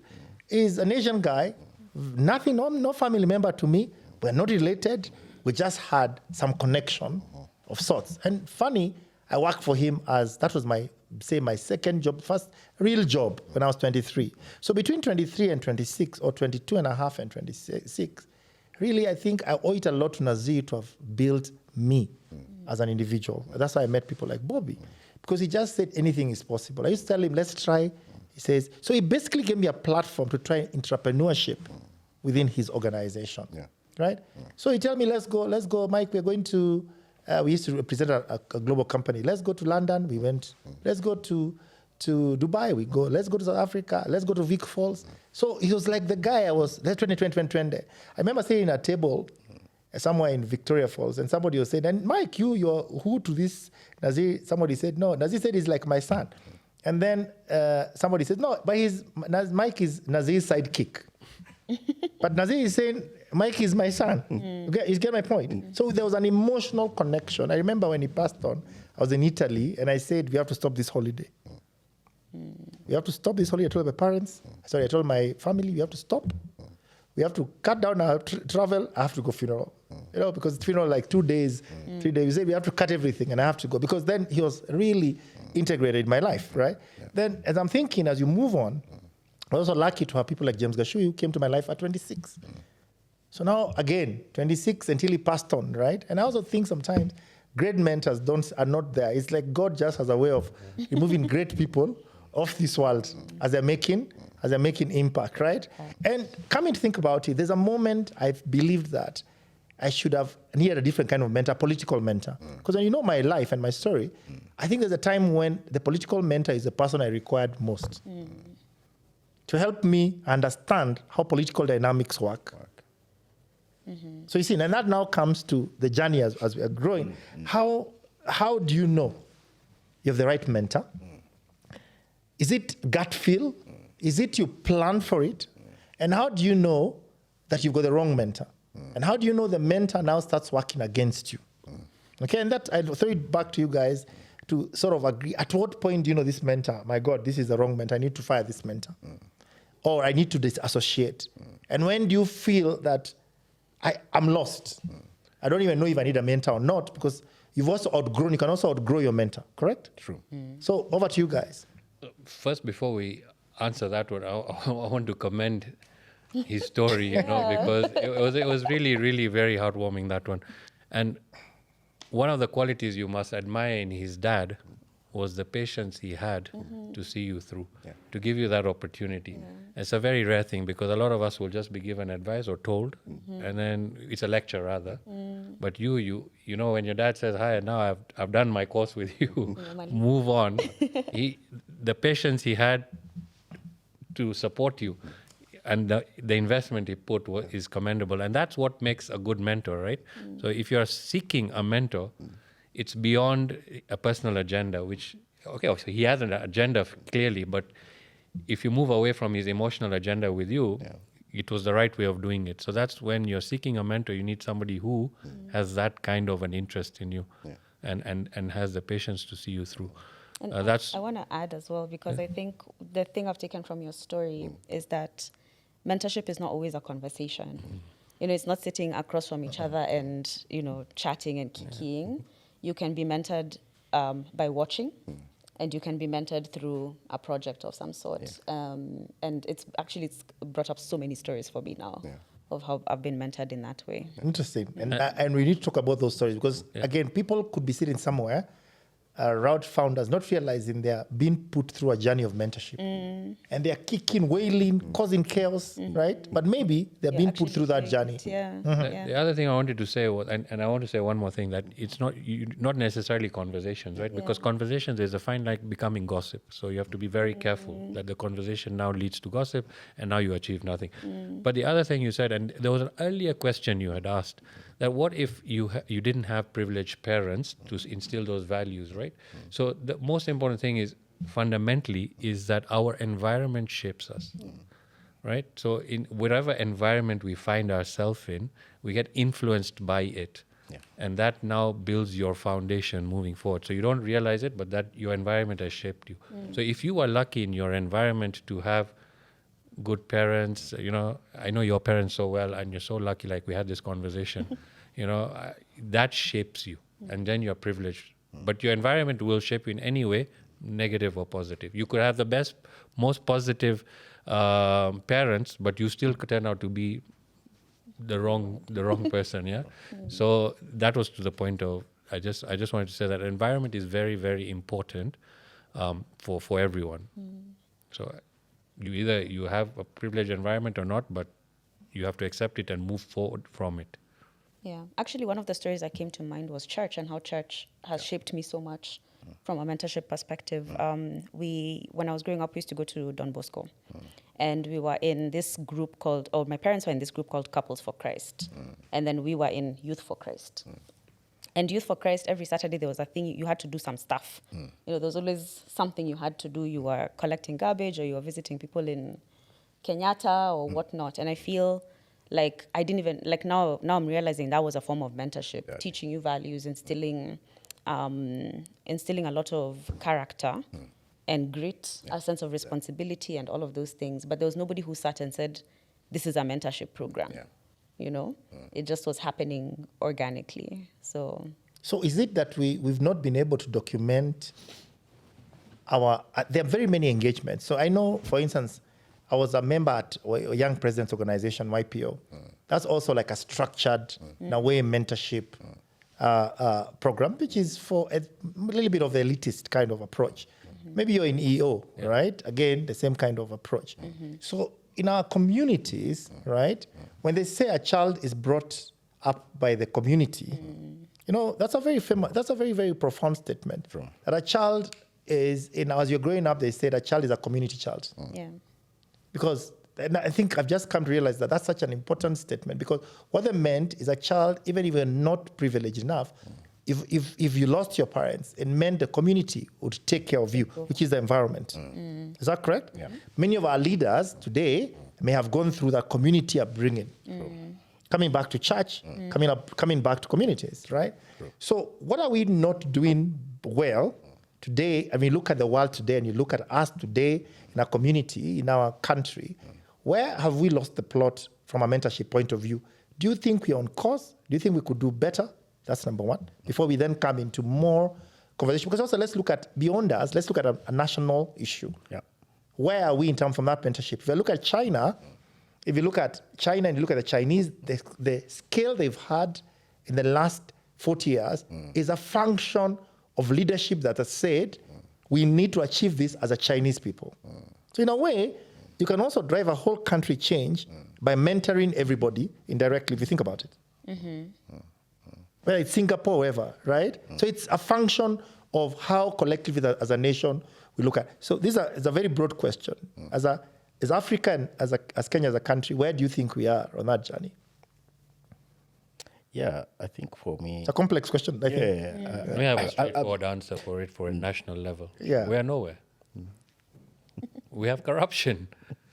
People are not interested about you and me, they're interested in themselves. So if I can be blunt and direct, as a national level, Kenya is not to be compared with Singapore, and Kenya is not compared to the first worlds that have successfully transitioned into becoming successful countries, Exactly. We're too individual over here. And I think to what Bob is saying, when you think about the cost of corruption, I think we usually just see the cost in terms of money lost in, say, a project. But I think the greatest cost of corruption is when then we get our children to admire people who have become wealthy through dubious means. I think that's the greatest cost in misaligning the values and our ambitions. And you really look at it, that nearly a shortcut to wealth makes a lot of young people have a very short-term mindset. And it doesn't help in growth of honest, genuine, innovation-led entrepreneurship. Absolutely. It doesn't. At a national level, because people ask themselves, why do I have to wait 10, 15 years to build anything if I can actually go and do a deal and then I am like so-and-so? And so it just messes up the entire value system, and it makes it actually makes it look like what you are saying and what you're doing are completely opposite. Whatever the child is hearing at home or even at school versus what he or she sees realistically are completely different. And I actually think that is why we are seeing what we are seeing from these young people. They are questioning that. And they are right to actually question that. Because if we want to build a sustainable economy, a sustainable society that we are all proud of, we can't run away from that aspect, that when it comes to funding genuine entrepreneurship, we are talking about it, but when actually it comes to practicing, then it's a complete different thing. It'll never happen. And so we actually it has to come back to governance. To instill those values has come back to governance. I think it's Gandhi who said, you can't do the right thing in one department of life and do the wrong thing in another department of life. They're all intertwined. They are all intertwined. Yeah. It comes back to values, it comes back to environment. Yeah. The leadership we have right now, you can see, if you go back, trace their roots. Yeah. And the environment they came from has shaped them to who they are. And so now that they're in power, they want to enrich themselves at all costs. I mean, really, the value system is completely flawed there, right? But circumstances have led them to do what they do. So am I going to learn anything from them? No, really. It's just better. I'll learn what not to be. Exactly. So at least they teach me that lesson. It's like a reverse mentorship. Yeah, reverse mentorship, if you call it. I like that. Or unmentorship. Unmentorship. But from a national level, I mean, I'm just sorry to be so blunt that I just don't see this for us. And in fact, the movement you're doing now should go to a national level. This is what's going to help entrepreneurship in this country, right? Maybe this is a step, and I hope you get some attention to probably take this to another level. And I don't see that coming from government. So it'll be private sector that will lift this, but I want to see that leader who picks this up and lifts you, Mike. But you see, we don't live in isolated islands. You're building a business. Okay, now we are back to our business conversation. You're building a business in an ecosystem like this. So it's agreed. At a national level, we are struggling to relate. So if you're lucky, you go to a school that has got depth, that doesn't cut people, doesn't chop people out of the classes as fast as they can because it's a financial reward. Rather, try and instill these values. Like I went to Strathmore School, for instance. Everybody had a mentor. We call it mentor. And come and think about it. My mentor was a great guy. He passed on. He was called Boruso. Everybody remembers the guy. The guy asked me a question, I remember. He used to ask me very deep questions, but he's passed on. But again, that's a school that understood from day one they kind of mentor. Not everybody has that luxury. Yeah. So again, you see, it sort of creates a level of inequality because the people who have the capital can go to certain schools, others cannot go to other schools. So then you're left to what we call the environment, and it's what you see. Then now we go, those are people that have built our ecosystem. Now you're trying to build a business on top of that ecosystem. So your employees, the workers that work with you, whether it is a high-end, middle level, low level, they have got values that they've come with to your business. True. Okay. Now, and you're trying to build your business in the middle of this chaos. Okay? How do you do that? How then do you build a mentorship ecosystem across your organizations? Because it starts with you as a leader. How do you build it downstream so that people can value the impact of what they're doing as a company? So as a company, you say, we will not do X because we don't see our leadership doing X. Is that correct? Now, how do you build that in an ecosystem that is extremely polluted? Over to you guys. How are you building this kind of business? How do you do that? For me, I think you have to stand firm to your principles. Because if you start getting caught up in the noise and you start adjusting to all these things, then maybe those values aren't even strong enough. Your principles aren't strong enough. Maybe they're just theoretical. But if you stand strong enough to hold your values, to hold your principles, then at some point people feed into it, right? That they start saying, oh, okay, this guy is serious about it. It's not just for per se. He's serious, and we need to either adjust or move out of this. So you've got to just hold ground, be there, be firm, and believe what you're doing is the right thing. So for me, that's what's just held for me. But now, somebody like Peter, interesting. Somebody like Peter, you're building and value in a lending business or you're in an investment business. Peter, you are in a B2C business. You've got guys delivering products, customer, everything. How are you? Sometimes, how do you keep it together? You can have certain level of values. You can mentor your co-founder. That was clear. You've explained. How do you build that whole ecosystem as a business that then connects, that is able to create value, but at the same time, you're mentoring them to still do what is right? Yeah, so for us, one of the things that we have tried to do is we start from hiring.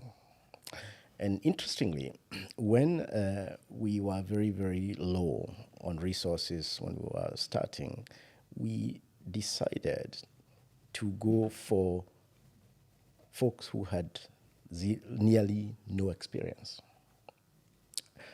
starting with our customer support. So we went to Strathmore, actually. And today we have a really good partnership with Strathmore, where we get interns from Strathmore, and then they come in for a period of 6 months, and then we decide whether we have an opportunity for them to become full-time. And as we did that, we noticed something. We noticed a pattern. We noticed that these young people came fresh from school, and they had a certain, again, back to mindset of how our society should look like. And I think they were so strong, and they are so strong around what they are coming out of school with and imagining how our society should work. And they taught us a lot, especially around customer service, because we ended up pivoting fine-tuning the program to a point where we got to know, when you have hospitality graduates that have worked in restaurants and hotels, they are some of the best customer service people that you can get. And so now, during COVID, because there were less restaurants and hotels open, that now became our pipeline of interns. And they've done such a brilliant job.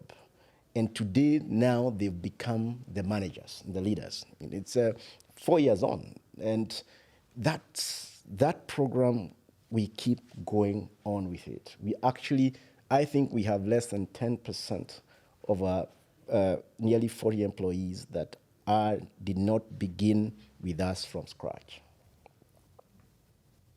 And I think, I'm not saying that experienced folks are bad.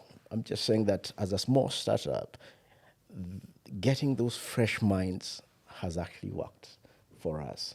Last night we had a quarterly review, and one of the things that they all said, we had a quarterly review with a dinner for them, And we were just saying, tell us about yourself and tell us what you like about working at Gopeba.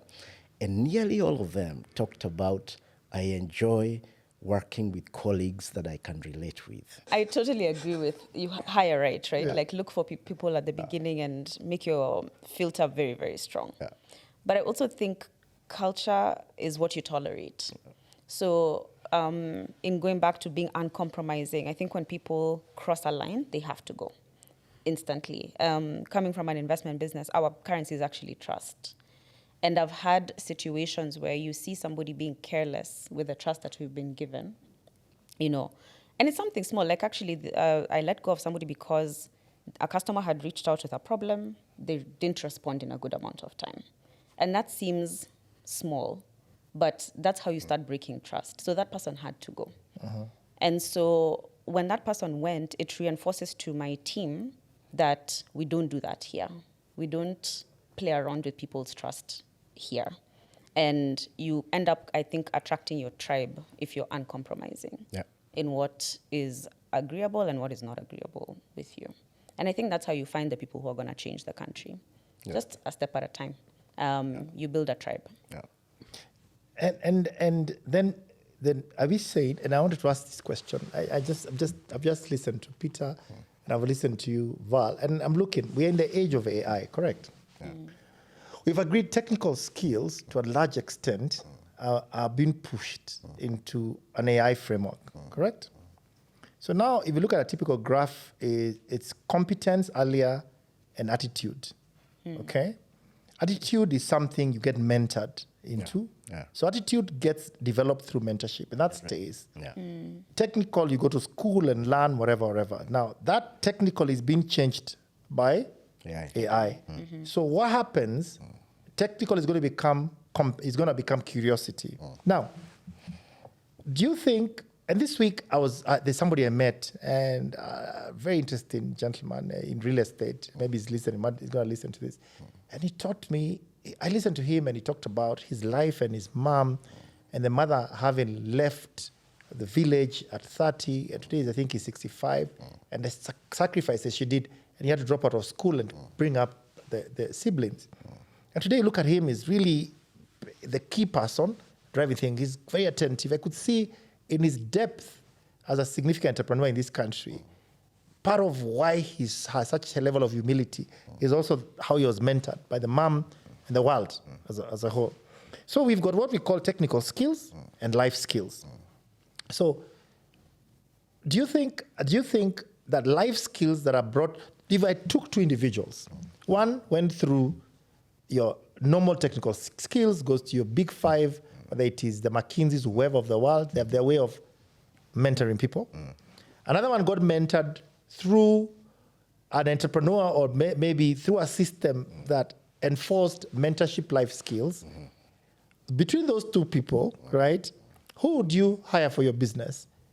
Or who would you take as a mentor to help you with the next scale of generation of leverage of your business if you're going to be handing over your business to somebody?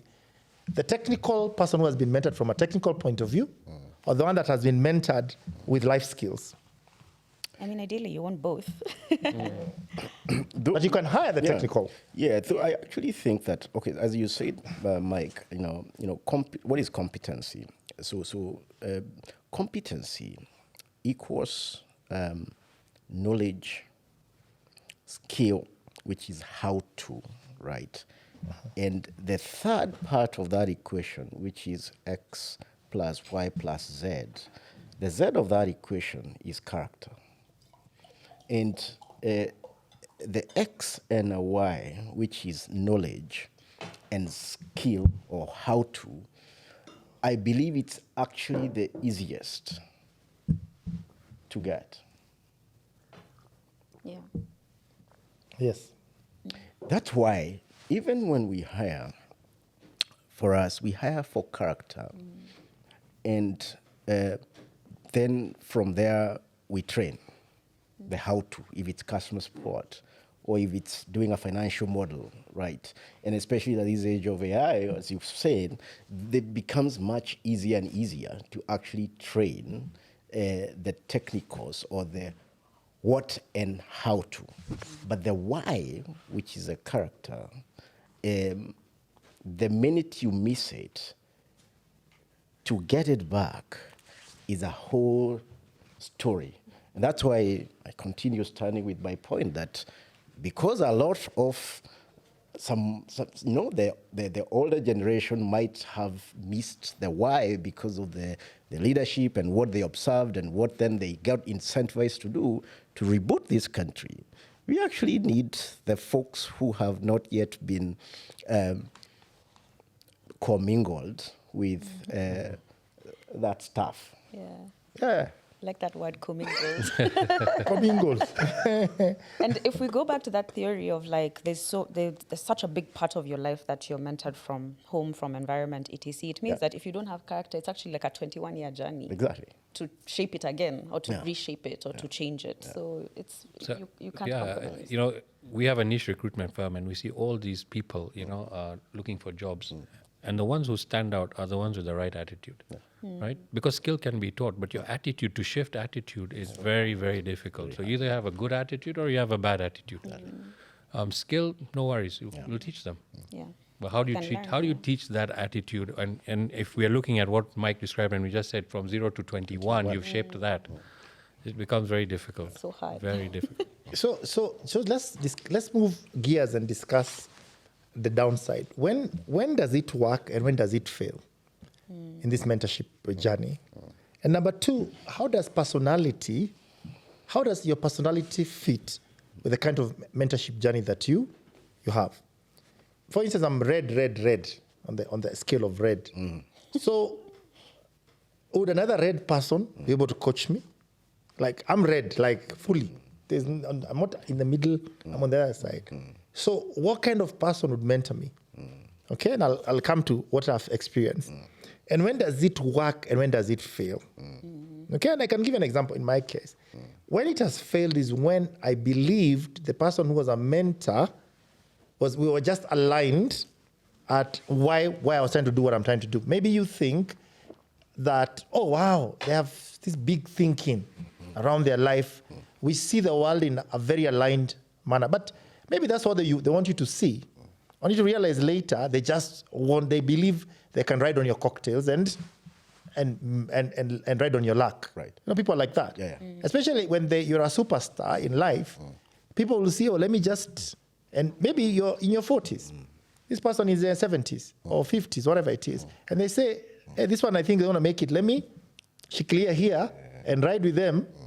Wherever we'll go, we'll definitely all end up positive somewhere. Is that correct? That's one thing I've seen when there's significant misalignment. Number two, I've also seen a misalignment personality fit is when if I'm red, I've not done my matrix to figure out if the person the other person understands my red. Maybe there's an emotional connection that is very there for mentorship where you leave a meeting, you're wondering, did I offend them? Are they upset? Did I say something? Oh, are they not calling me back? Because it's not your romantic relationship where somebody's going to ghost me, you're not ghosting me. You know, what business is this? You know, how do you balance it? It doesn't become like a relationship where that one has ghosted me, they have not called me, what's wrong with them? Because also a very thin line. And at what point then, when does it not work, when your mentor also becomes your predator? Because they're busy telling you, especially women, unfortunately, you guys have got a more challenge, in fact, because a mentor can say, look, I'm helping you. And then at the same time, they become a predator in your life. How do you balance that? So over to you guys, from that point of view. When does it not work? And how does your personality affect? For me in red, I've said, the kind of mentors I work with, I need to really, really admire you or respect you. Really. But I think that's the first step towards identifying a mentor, right? Is somebody you admire, somebody who has achieved what you're trying to achieve. But what if they've not achieved? What if what I'm looking? Yeah, okay, I agree. Because if achieve doesn't have to be financial. No, not can financial. also be spiritual. Yeah. Exactly. Somebody is so ahead on me spiritually, but I'm so behind spiritually. I could be highly wealthy, successful, but spiritually I'm in the gutters. Is that correct? Yeah. So you have to look for that quality that you admire in them that they have achieved, you haven't. Got it. That's Okay. what. And the person has to have humility for you to be able to engage with that person. So that's a quality that I'd say that you need to look for in your mentor, right? For you to take this step forward. You talked about crossing the line or predator or, when does this thing is not really working. For me, I feel that if they're trying to clone themselves in you, right, then what they're doing is they're trying to imprint their vision and override yours.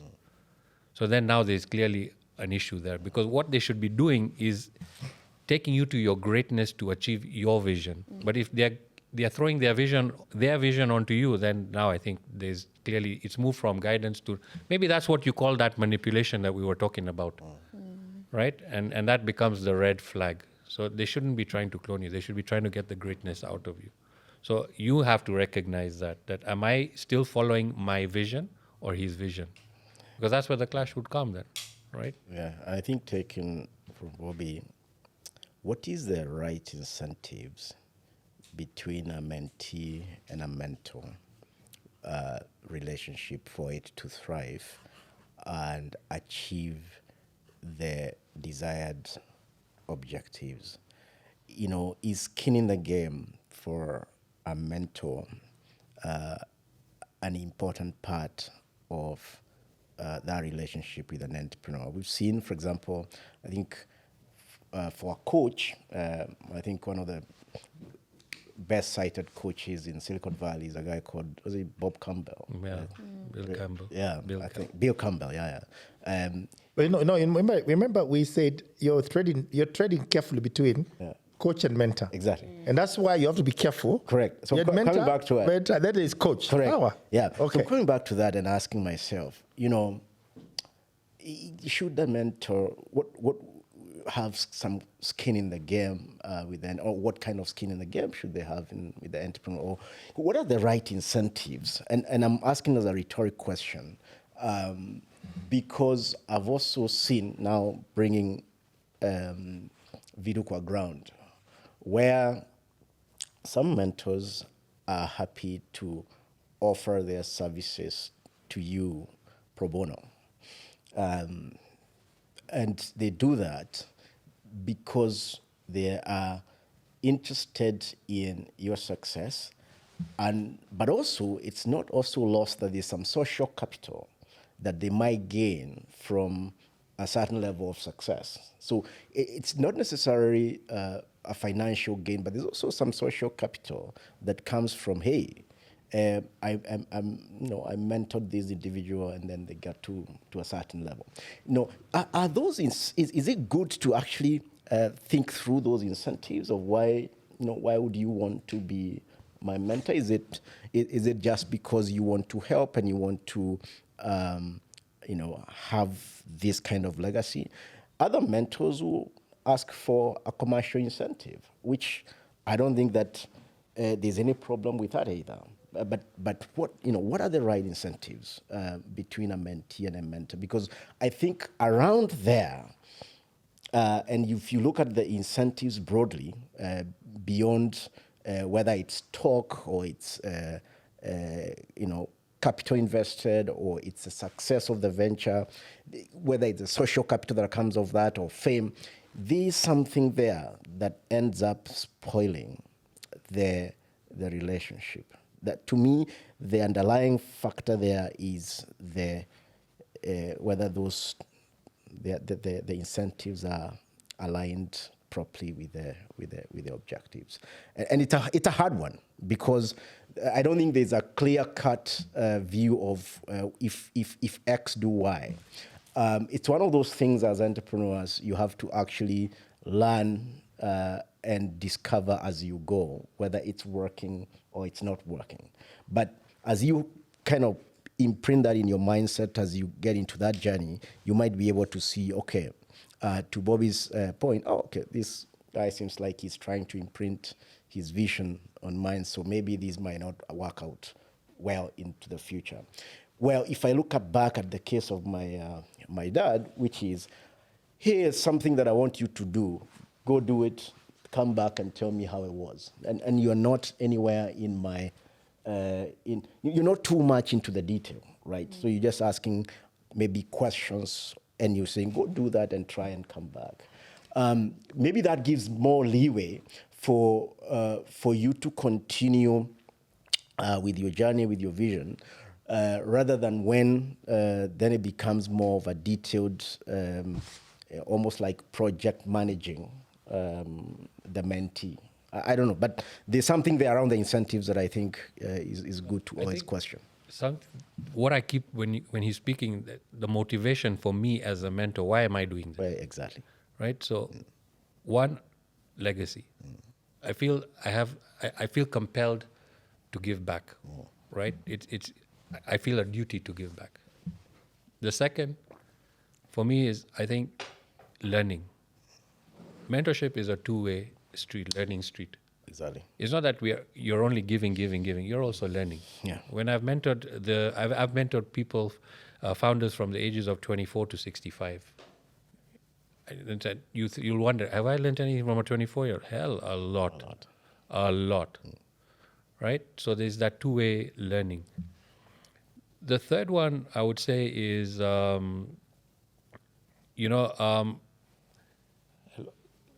lost my frame of mind on that one because the learning part is one of my motivators. Sure.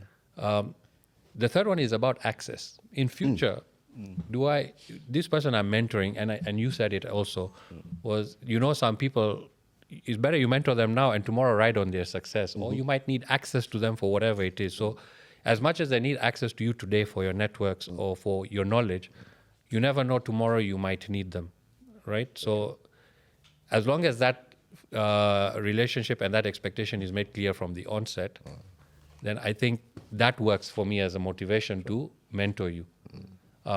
So that's just for future.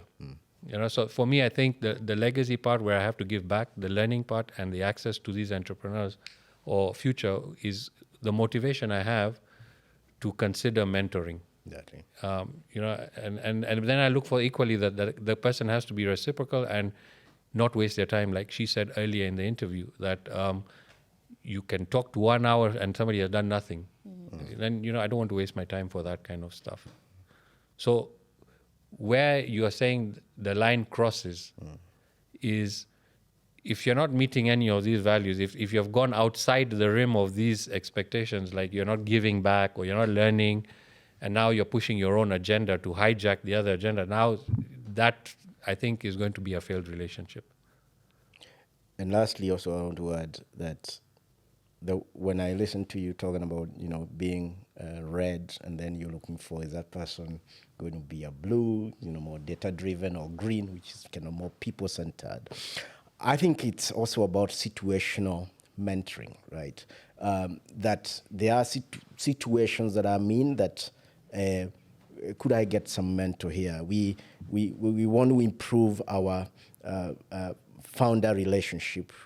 For example, with my co-founder, in that situation, who would be the right mentor for that? I want to improve my view of why I'm doing what I'm doing. Who might be the right mentor to help me improve the way I think about the future, the way I think about my why. So it's also a bit more situational than covering all facets of probably what I need mentorship with. I want to put on a female founder hat and talk about incentives.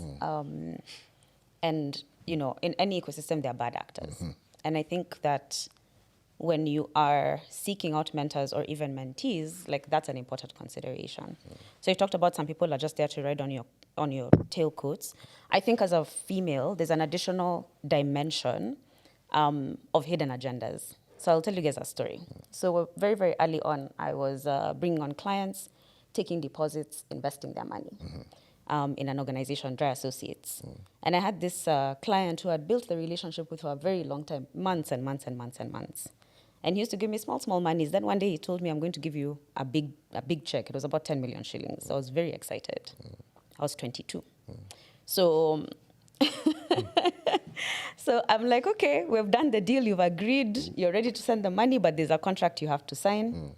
I tried to get him to come to the office many, many times. And eventually he was like, you have to come to me. Right. I said, okay, no problem. I'll come to you. Where are you? He tells me, I'm at Sankara. I will not finish the story. I think you can connect the dots of how that conversation ended. And I found myself in a situation where I'm in a hotel with this guy who has power over me because he has this transaction, he's holding this transaction over my head. He's refusing to sign unless it's in person. He gets me to go there. I think he even told me, I don't have a pen. The pen is in my room. I said, hey, let me get out of here. And he had positioned himself as somebody who was guiding me in my career, showing me the ropes of finance, you know, kind of like opening doors for me, giving me access and things like that. But he had a hidden agenda. And that happens. It's the reality. I think what I would advise young women actually of any age, you don't have to be young to be in a situation like this, is understand what people want. What they're getting out of it. And once you see something that does not align with what they told you they want, get out of there. Because that kind of dynamic can destroy a career. It destroys your reputation. I think it's even worse than somebody trying to impart their vision on you because it takes away your primary currency, which is, do people believe in that you can do what you can do? Or are you getting it in another way? So I wanted to share that story because I think it happens more often than people talk about, and it's a big deal. I think personality-wise, I'm not a red. I'm very I'm very easy to get along with, and I find actually that I do well with people who are different from me, from a mentorship perspective, who push me, because I think the role of a mentor is to unlock your greatness, to sharpen your vision, to sharpen your thought process. And I find that if you go with somebody who's too much like you, then you don't get that challenge. True. So I prefer to work with people, to walk the journey with people who are very different from me, who have very different perspectives, different even life experiences, so they can give me a new way of thinking about something. Interesting. And I like what you talked about, especially around women and the challenge they face. I think they have a double. It's even double effort to try and get the right mentor, because you're thinking, will they be predatory? Are they? It's like you go see a shrink. You know the shrink. Now starts wanting a date with you. Now like, hey, my friend. Conflict of interest. What's happening? Conflict of interest is there from day one. How do you date you can't date your shrink, because all of a sudden you're not sure who is shrinking who. Is that correct? So there's a little bit of a situationship there. And I think really it's challenging. I'm just thinking about it. Now, there's something called, and as you're talking, you talked about red. I have a little bit of an interesting situation. There are people I meet who have worked with me, let's say 10 years. And I ask them, like, they say, Mike, when they're working with me, they never said anything. But later they say, after 10 years, they write me a side note. Really, I want to thank you. But when we were working, it was total chaos. Total chaos. I say that guy, hey, he's a slave driver. Or he never did. He told me this. It's something he told me even till today, it's in my head. Then later I realized, Jesus, I know what Mike meant. Is there something called by fire mentoring? Definitely. By fire. You just get mentored by fire. Definitely. And I think that shapes you the most. I think those kinds of situations shape you the most. When I think about how my father mentors me, he mentors me by fire.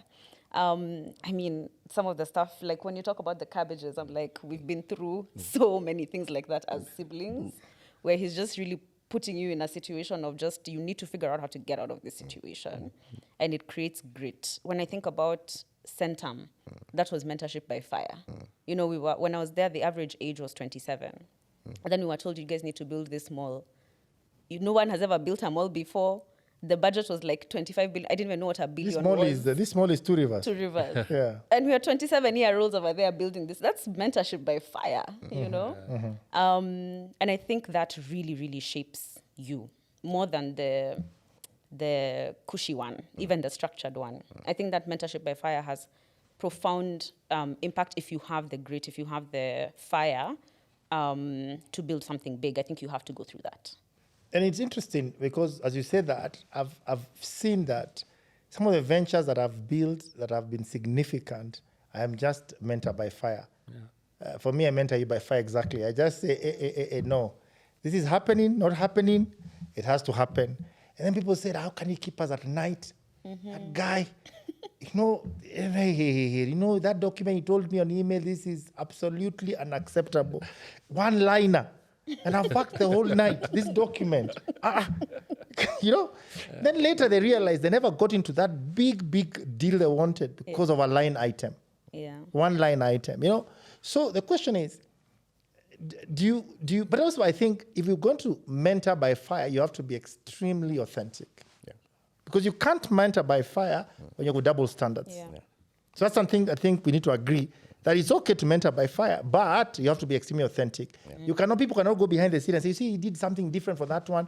So people have to know this is how you operate. So it's something I wanted to ask from our point of view, because sometimes I think some of the guys who have come back to me have said, sometimes I always ask myself, what would Mike do in this situation? How would he have pushed? Then you start realizing people pushed you. So now I come back to that conversation about spouse, right?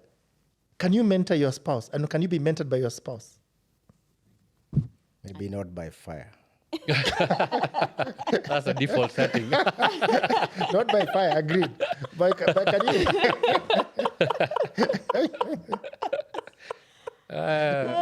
So by fire, no. Not by fire. No. It's not gonna end well. Sometimes by fire. Sometimes you need to mentor by fire. Okay, maybe by fire in this case might be, look, there's this project, go figure it out. But maybe not. And I think when I really look at that situation of go figure it out, it is probably one of the most significant mentorship tools. So the question is, as they come back with something that you believe is mediocre, you're going to send them back, and they come back and you send them back again, and you still sit around the dinner table and have a meal. So, this spouse thing, for me, it's a very, very interesting situation, because I think sometimes I know the spouse is making a decision, and I think it's a bad decision. Yes. They have two options. I let them fail, which affects everybody because they have failed. Yeah. Because by the moment they're interconnected with you, they're also affecting their failure has a correlation to you. Is that correct? Yeah. But Mike should have said, why didn't he tell? Why didn't you tell her? So the question is, I've always found it very difficult to mentor the spouse. But somehow, when it works, it works. Yeah. So can you mentor a spouse, and can you be mentored by a spouse?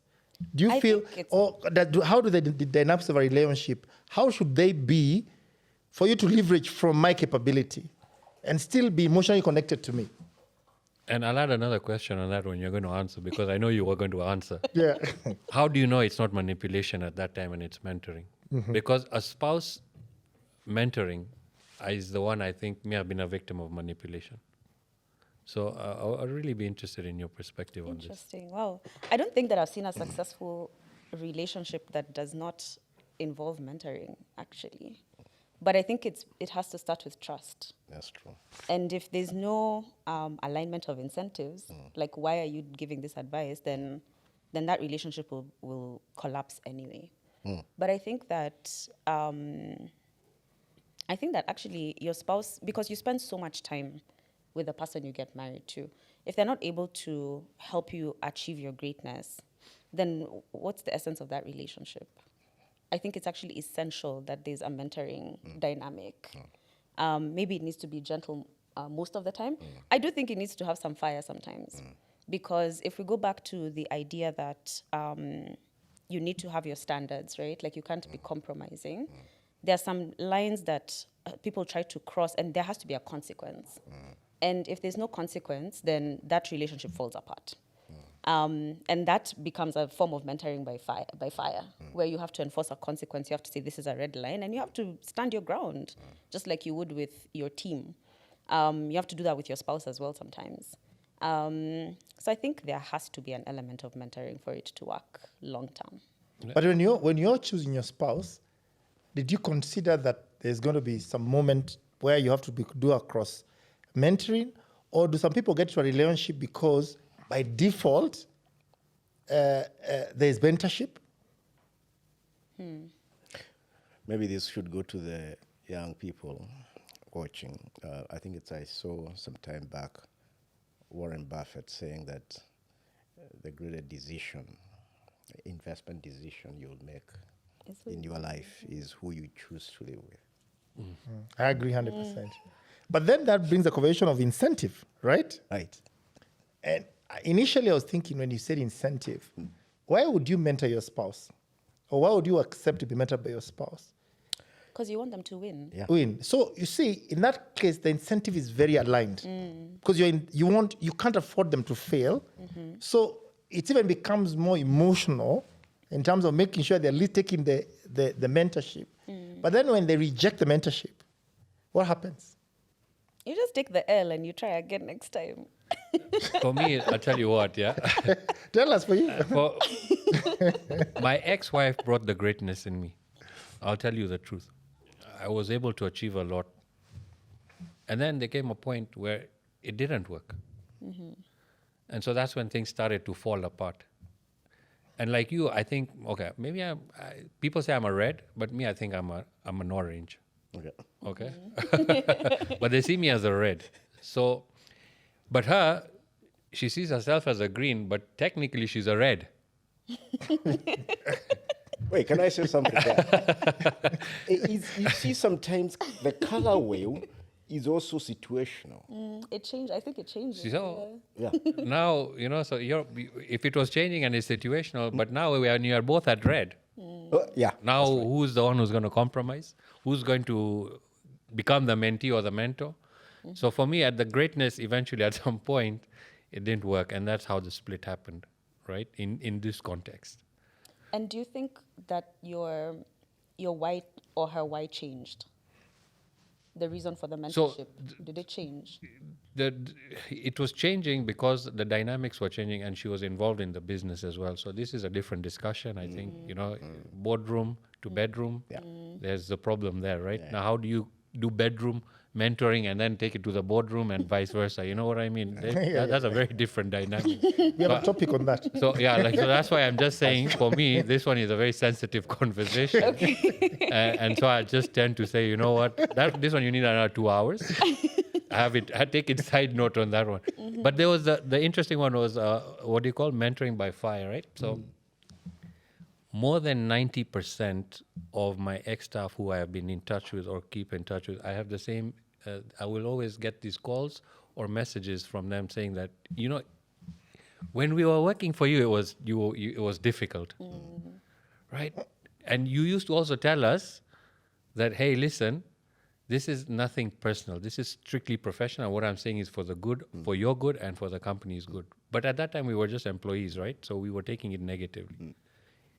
Every one of those employees of mine, ex-employees, they tell me now, man, you were so right. And I am where I am because of you.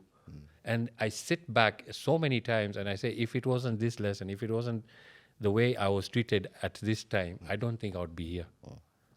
So that's the positive side I've seen. But for me, it's like a bittersweet moment because I needed that attitude at the time you were working for me, not 10 years later when you're using it in your benefit. But anyway, at least I helped him. You know what I mean? At least I had a positive impact and they've seen the light of it.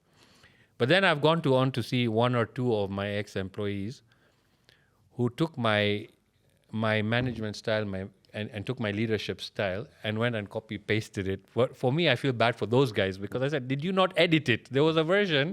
You did not want to be like me, and you went and copied and pasted exactly the same mistakes I made. That was the point you should have learned. Right.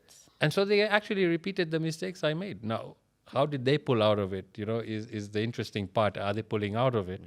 Obviously, I'd like to help them, but, sometimes you need to not clone become the mentor itself. Yeah, you have to learn from his mistakes, and that's the whole idea.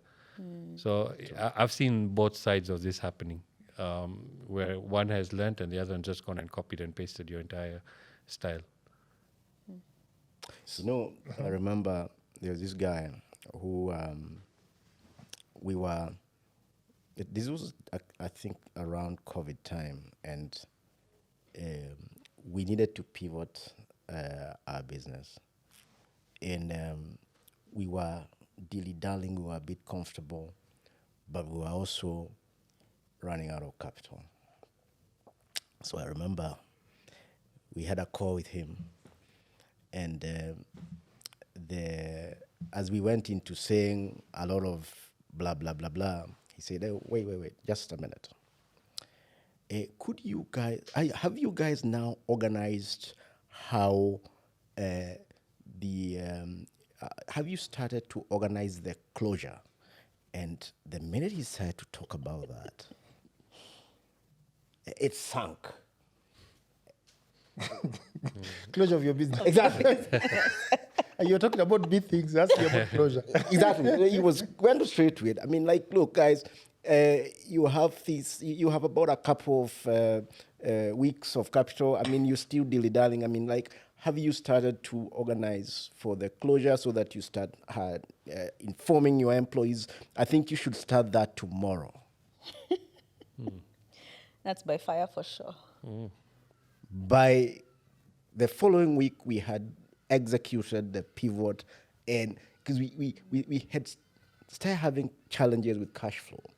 And the minute we made that twist, and we had been saying we are going to make that twist, things just started looking up.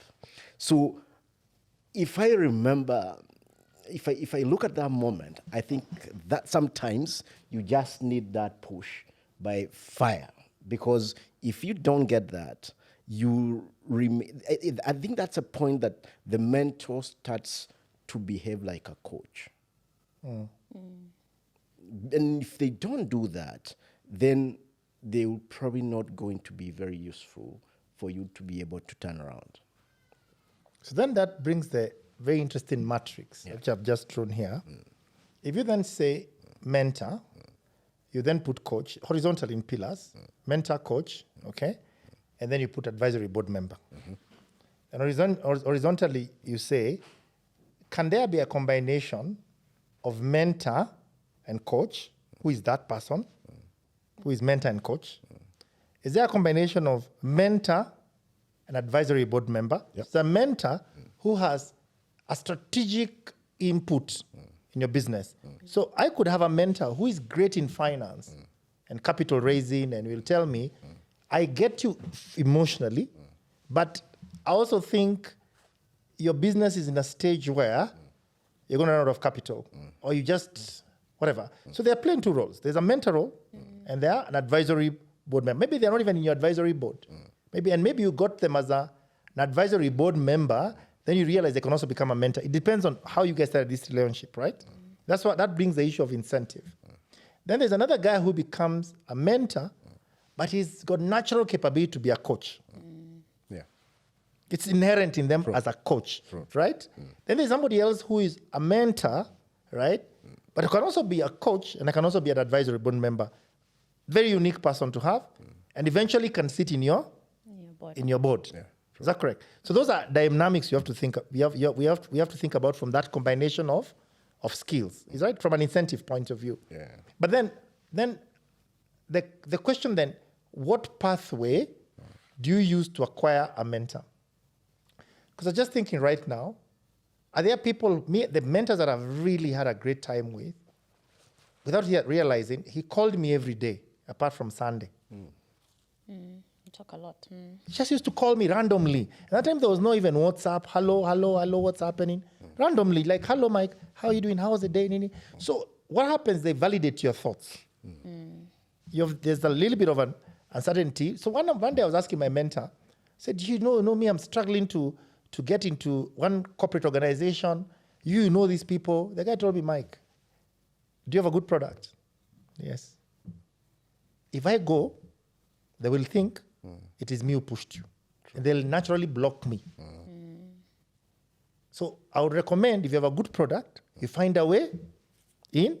I will see mentally if there's any. You tell me if you win through a good product, you won't need me. But if I go and talk to those people, it will be a top-down approach.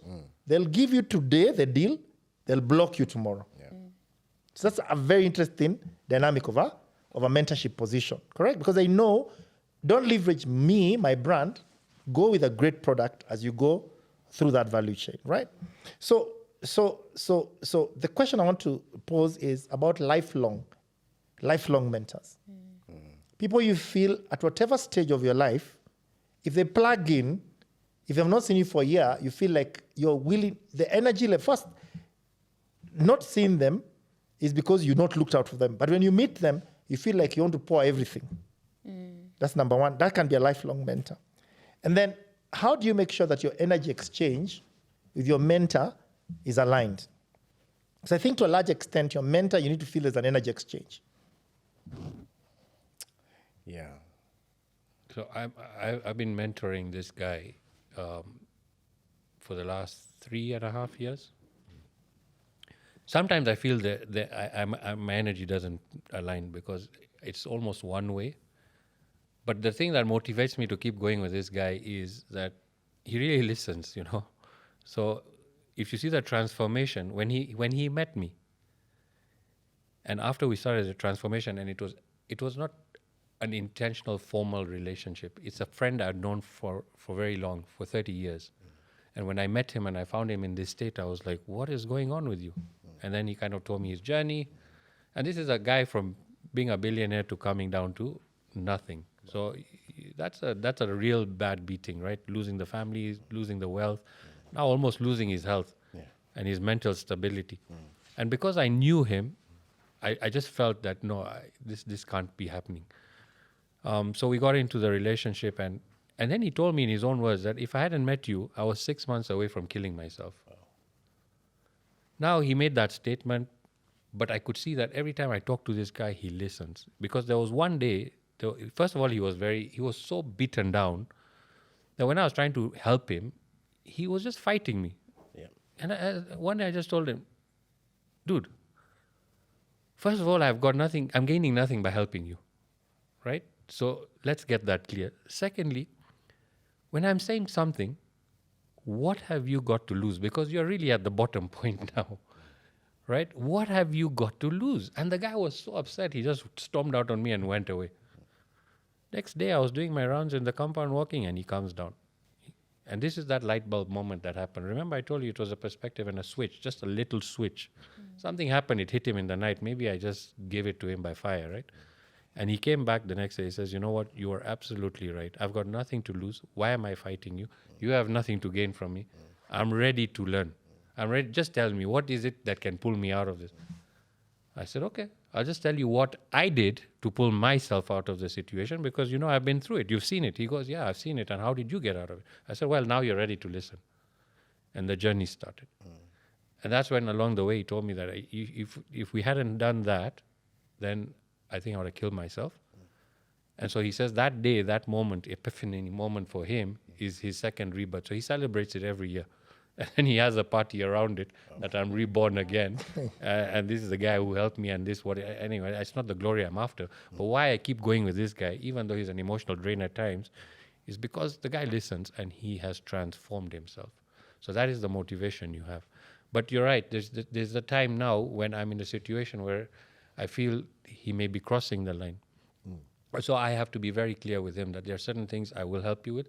There are certain times I will not answer your call because I'm not your hotline. I'm here to help you, but you cannot use me as your hotline. I also have a life, and you can't expect. I'm not your Google and ChatGPT. That exists. Go there. I'll help you for certain things. So you have to draw the line and make that expectation from the start that these are the boundaries, right? But I've also called upon him. Remember, I told you it was a two-way learning. Sometimes he's found me in a mood. He's saying, what's wrong with you today? So then I'm expressing to him the problems, and guess what he does? He tells me the stuff I told him before. Then I'm like, oh, okay, I'm getting my lecture back, right? So that's where it helps, because sometimes when you need it, that person's also telling you, and then you remind yourself. So it's really helped me pull out of stuff because my mentee is now mentoring me. So that's why the relationship has been two-way. My motivation has been, okay, he helps me too. There was a time last week, this guy is in the hospitality business now. He has the connections for all decision makers in the hospitality business. And I needed those connections for another client. I just told him, I need these contacts. Can you help me? I said, of course I can. First, I asked him for 5 contacts or 10. You know what the guy did? He sent me an Excel sheet with 100. So for me, that was like, this guy is reciprocating. So I will continue helping him, because when I did need him, he came through.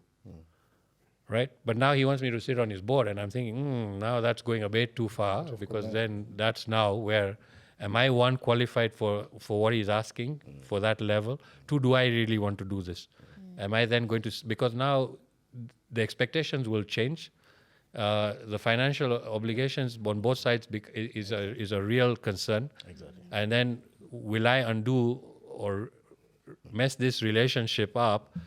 That 3.5 years we've really built this guy and brought him back, and now we're going to, maybe something could happen that could undo this whole thing.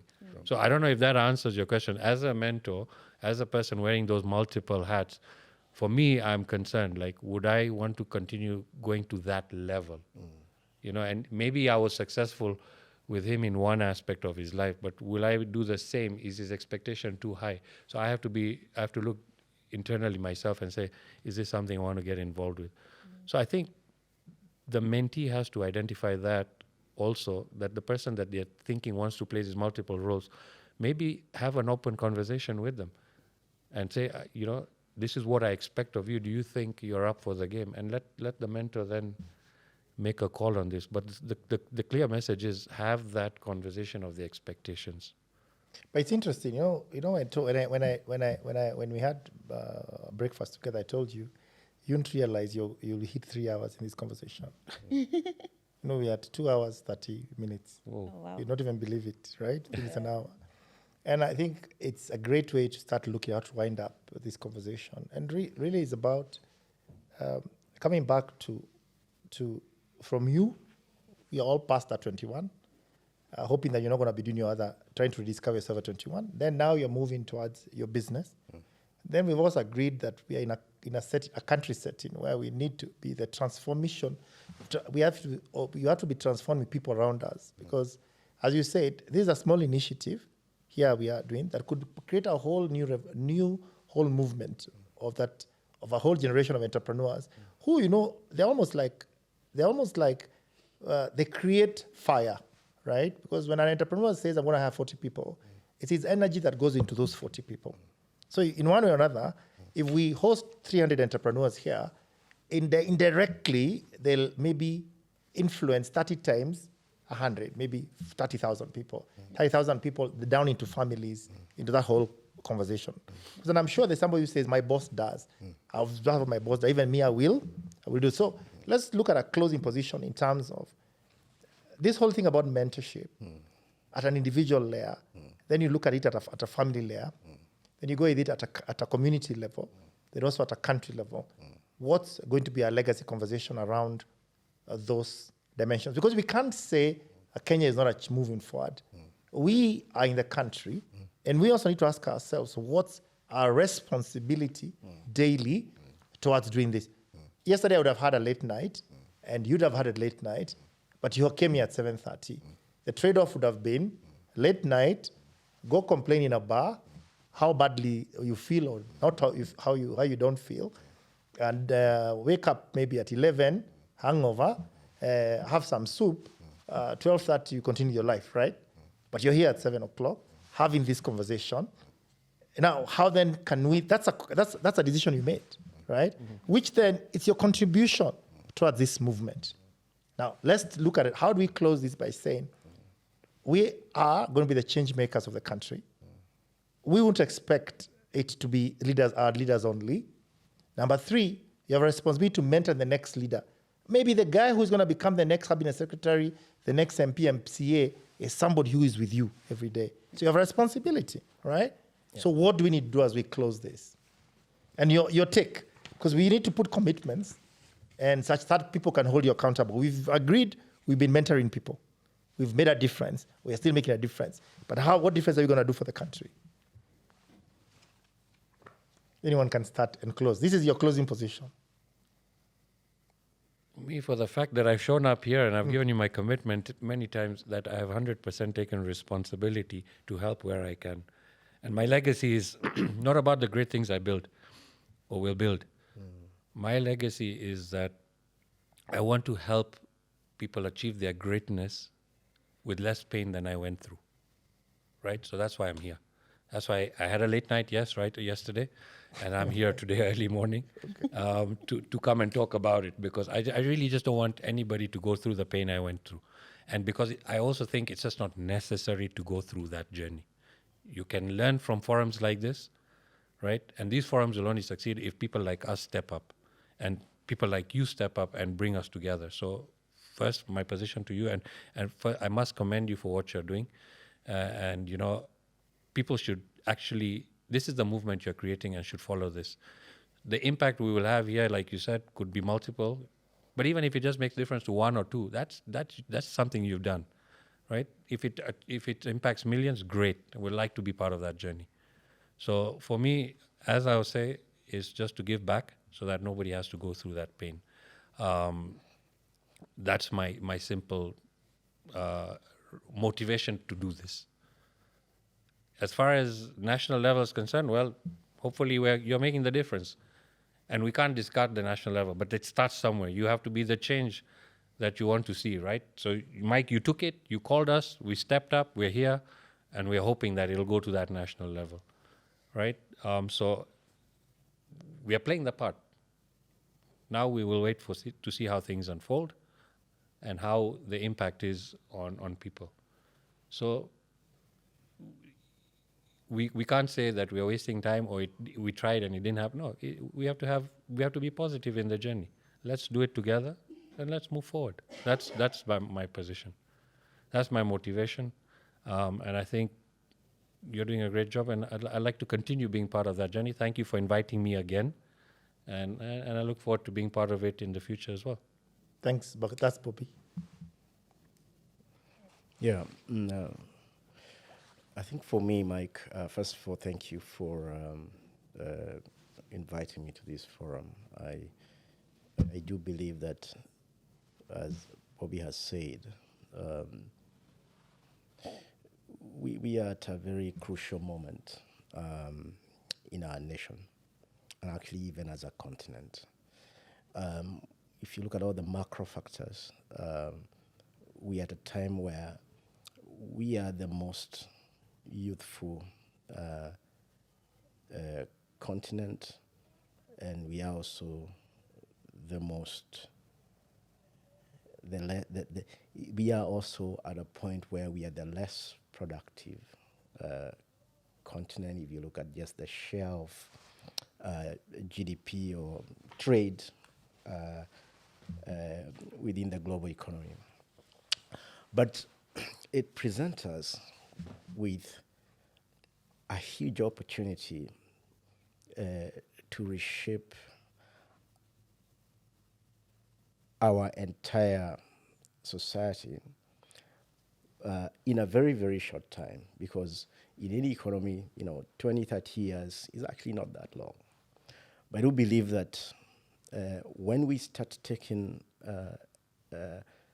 entrepreneurs as seriously as the lifeblood of an economy, we also start to see that craft as a sacred craft, because it is the one that maintains livelihoods, because it's through creation of jobs and opportunities and that entire loop and ecosystem working that then a society starts to enjoy good healthcare, good education, everything that we can talk about as quality of life.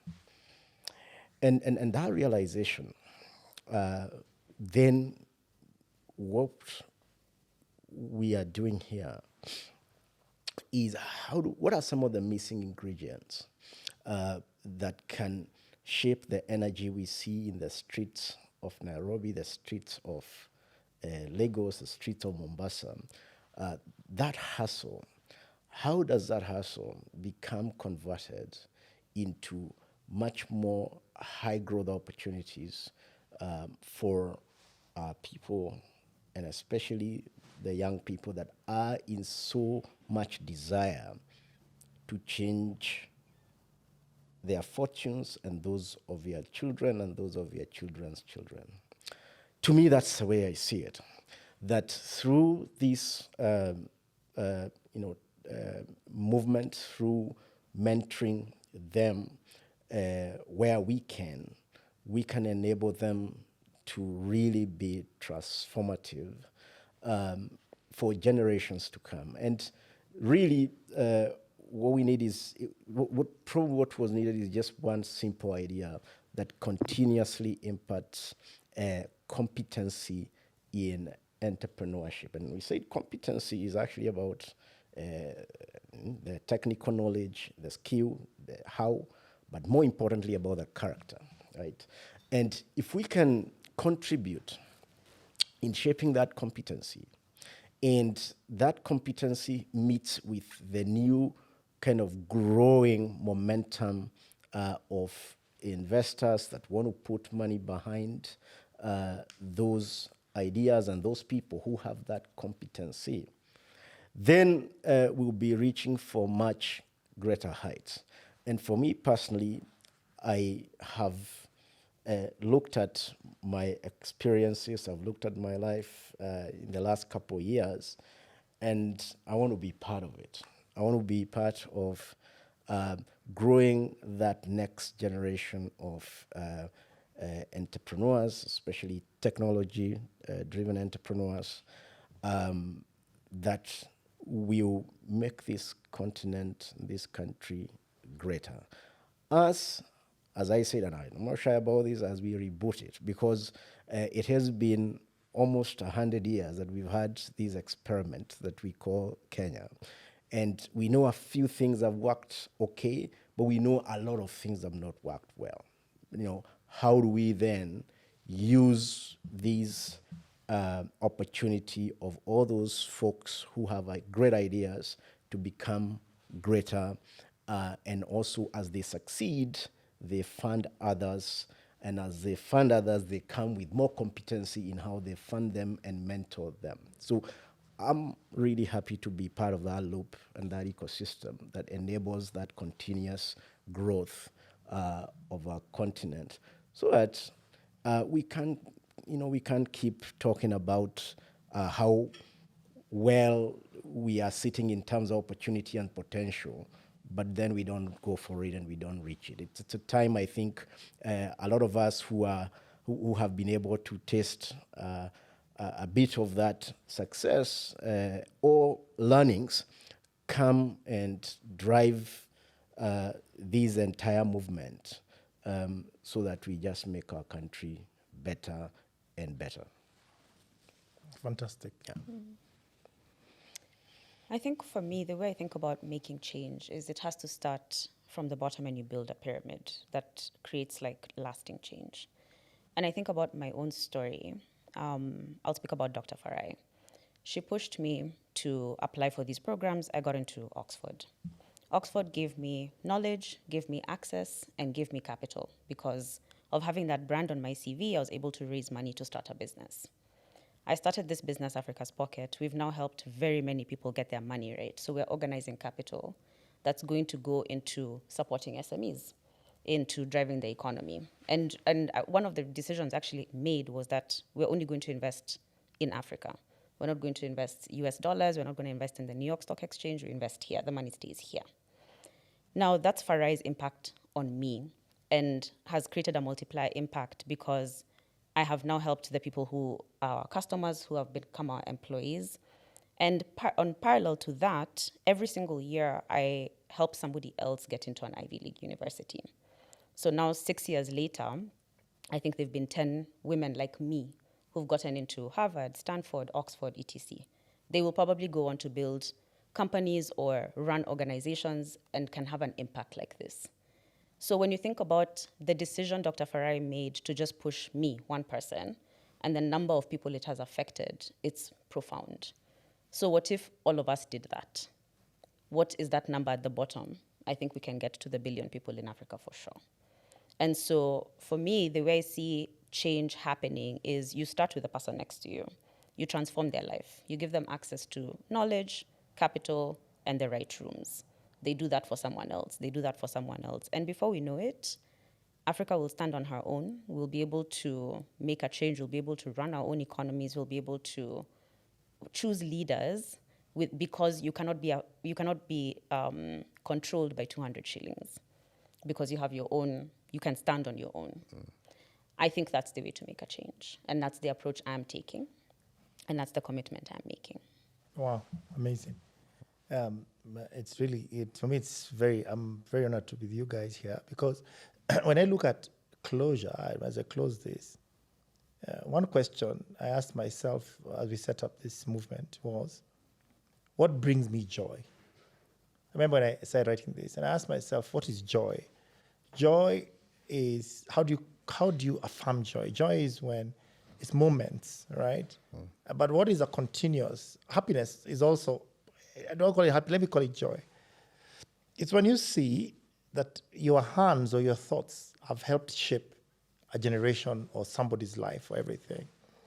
And then you realize that entrepreneurship was one way that allowed you to create those moments of joy, where you meet people and you see them with families and you think this person walked through my reception.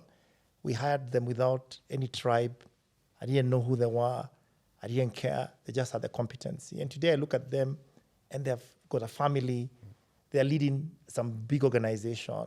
And they started in their 20s or 23 through my door. It was basically, I don't know them. They're not related to me. I didn't hire them because of tribe or anything. And then I asked myself, like, okay, it's great. And then you build a massive business and you hope the business will go to the stock market. You bring a lot of people along with you. And then stuff happens. We're in Africa. Unfortunately, we should not be saying that. But then you get into a political headwinds and you do go where. Then you ask yourself, okay, what has happened, right? Do you stay still or do you continue moving? And you ask yourself, how do you move? And I think being here with you guys, and I listen to you, all of you guys, I'm thinking 140 entrepreneurs will pass through this episode by the time we're done season 3. Already we're in the first season. Today is the last episode. And we've already featured very phenomenal 30 entrepreneurs through this journey.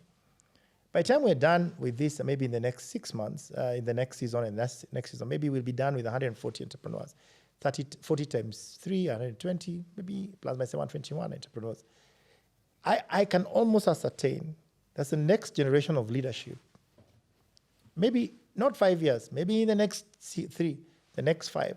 I'm guaranteed that 140, some of us in this cohort are going to be leaders in this society.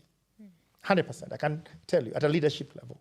Because I ask myself, if I was in leadership, you become tomorrow, you're being told, somebody asks you, I want to select 10 people, or 20 people, 30 people, who can come and help me lead some of these state corporations. Where do I start? I think it's a very confusing thing. The first thing you do, you go to people you know. Is that correct? Mm-hmm. But I think movements like this make you get known. Today, Val, by the time this airs, people are going to say, hey, yeah, people like Val in Nairobi. Maybe.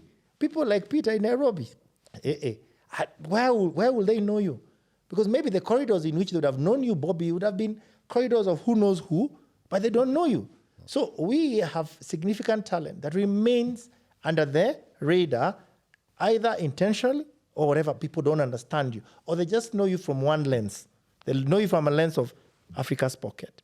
But they don't know, beyond Africa's pocket, you've got significant capability that can be able to create a movement. Nothing stops you from being CS of gender. What stops you? Or finance. What stops you? Nothing. Good ambitions. Yeah, nothing stops you. But unfortunately, you'll have to be known who, you know. So my hope is that the next generation of leadership will come, part of it will come from the people we've met. And I've sat in this organization or in some of these podcasts, and I asked myself, I never knew this person. Like, the more I hear, I say, hey, we are very superficial in our knowing people. But when I finish 3 hours, I say, wow, I never knew this person. So my hope is that all of us will get amplified. Number 2, you put yourself out there, it means you're willing to lead. And number 3, when you go downstream and start looking at this, I start realizing that even our children are eventually getting mentored by the things we do. too. That's true. Is that correct? So you ask yourself, right, initially maybe I was young, I was doing fire mentoring. Then I asked a question. Maybe your spouse, you cannot do fire mentoring on me. Maybe your kids are going to say, hey, daddy did like this, it was fire by fire. Lakini, this is what has made me. You know what happens? You mentor people, then they leave. You don't know, they go and live on your life, but your kids remain with you forever. Maybe, as you're saying, Bobby, at 30, when your child says, dad did that fire mentoring, lakini, it is what has made me. That connection remains for forever. Right. So maybe it's a conversation by saying, doing this, I think we're mentoring. I think we're doing peer-to-peer mentoring. I think today's conversation is what we call mentoring, if you ask me. Absolutely. It's nothing we are gaining. We are gaining collective. Sometimes you mentor people for a collective win. Is that correct? So being together here is also what we call peer-to-peer mentoring. And peer-to-peer means there's somebody else downstream who is listening to us that we are mentoring. So I want to thank you for showing up. And part of showing up is part of this journey, right? And I want to thank you. First, I start with Val. Thanks for showing up. Thanks for being quick to respond and say, this is something I must do, okay? And thanks for your contribution. It was very immense. I really would like a lot of young women out there to watch this show, especially around those ones who are considering entrepreneurship. Even if you're not considering entrepreneurship, understand what it means. Thanks a lot. I really appreciate you coming through. Thank you. And Peter, I think very thoughtful conversations. I think we're in that part of our lives where we realize the country in Africa is going to be built by us. Yeah. Nobody else. So I thank you for your contribution and sharing some of your ideas, which have been incredible. Thanks, Peter. Thank you. And finally, Bobby, thanks for coming again, and thanks for being brutally honest, because this show is about the unsaid that we say. And thanks for again showing up and also explain stories that are very heartfelt and very personal. All right. So I want to thank you guys, and thanks for coming. Thank you, Mike. And thanks to our hosts and to our guests, and thanks to me, I've been hosting you guys. Thank you, Mike. Thank you for hosting us, Mike. Thank you, Mike. I would like to close by saying, I think that many learned. We're not going to repeat ourselves. We appreciate your constant conversation. I think as we hit our 10th episode and we close our season 1, I think it's been an interesting journey, a collaborative conversation of internal, external, philosophical conversations, legacy conversations. And as we go, and we don't really configure our conversations based on segment, we got internal, external, we've realized that we select topical conversations as the country is evolving, and then we tend to stick to those and then keep on bringing new conversations. And some conversations give birth to other conversations. So in our next season, we're going to see a lot of new conversations around still some external factors you need to look at. Somebody talks about boardroom and bedroom. We're going to talk about those conversations. It's going to be an interesting topic. We talk about legacy journeys. But with that, I'd like to thank you for watching, and God bless you.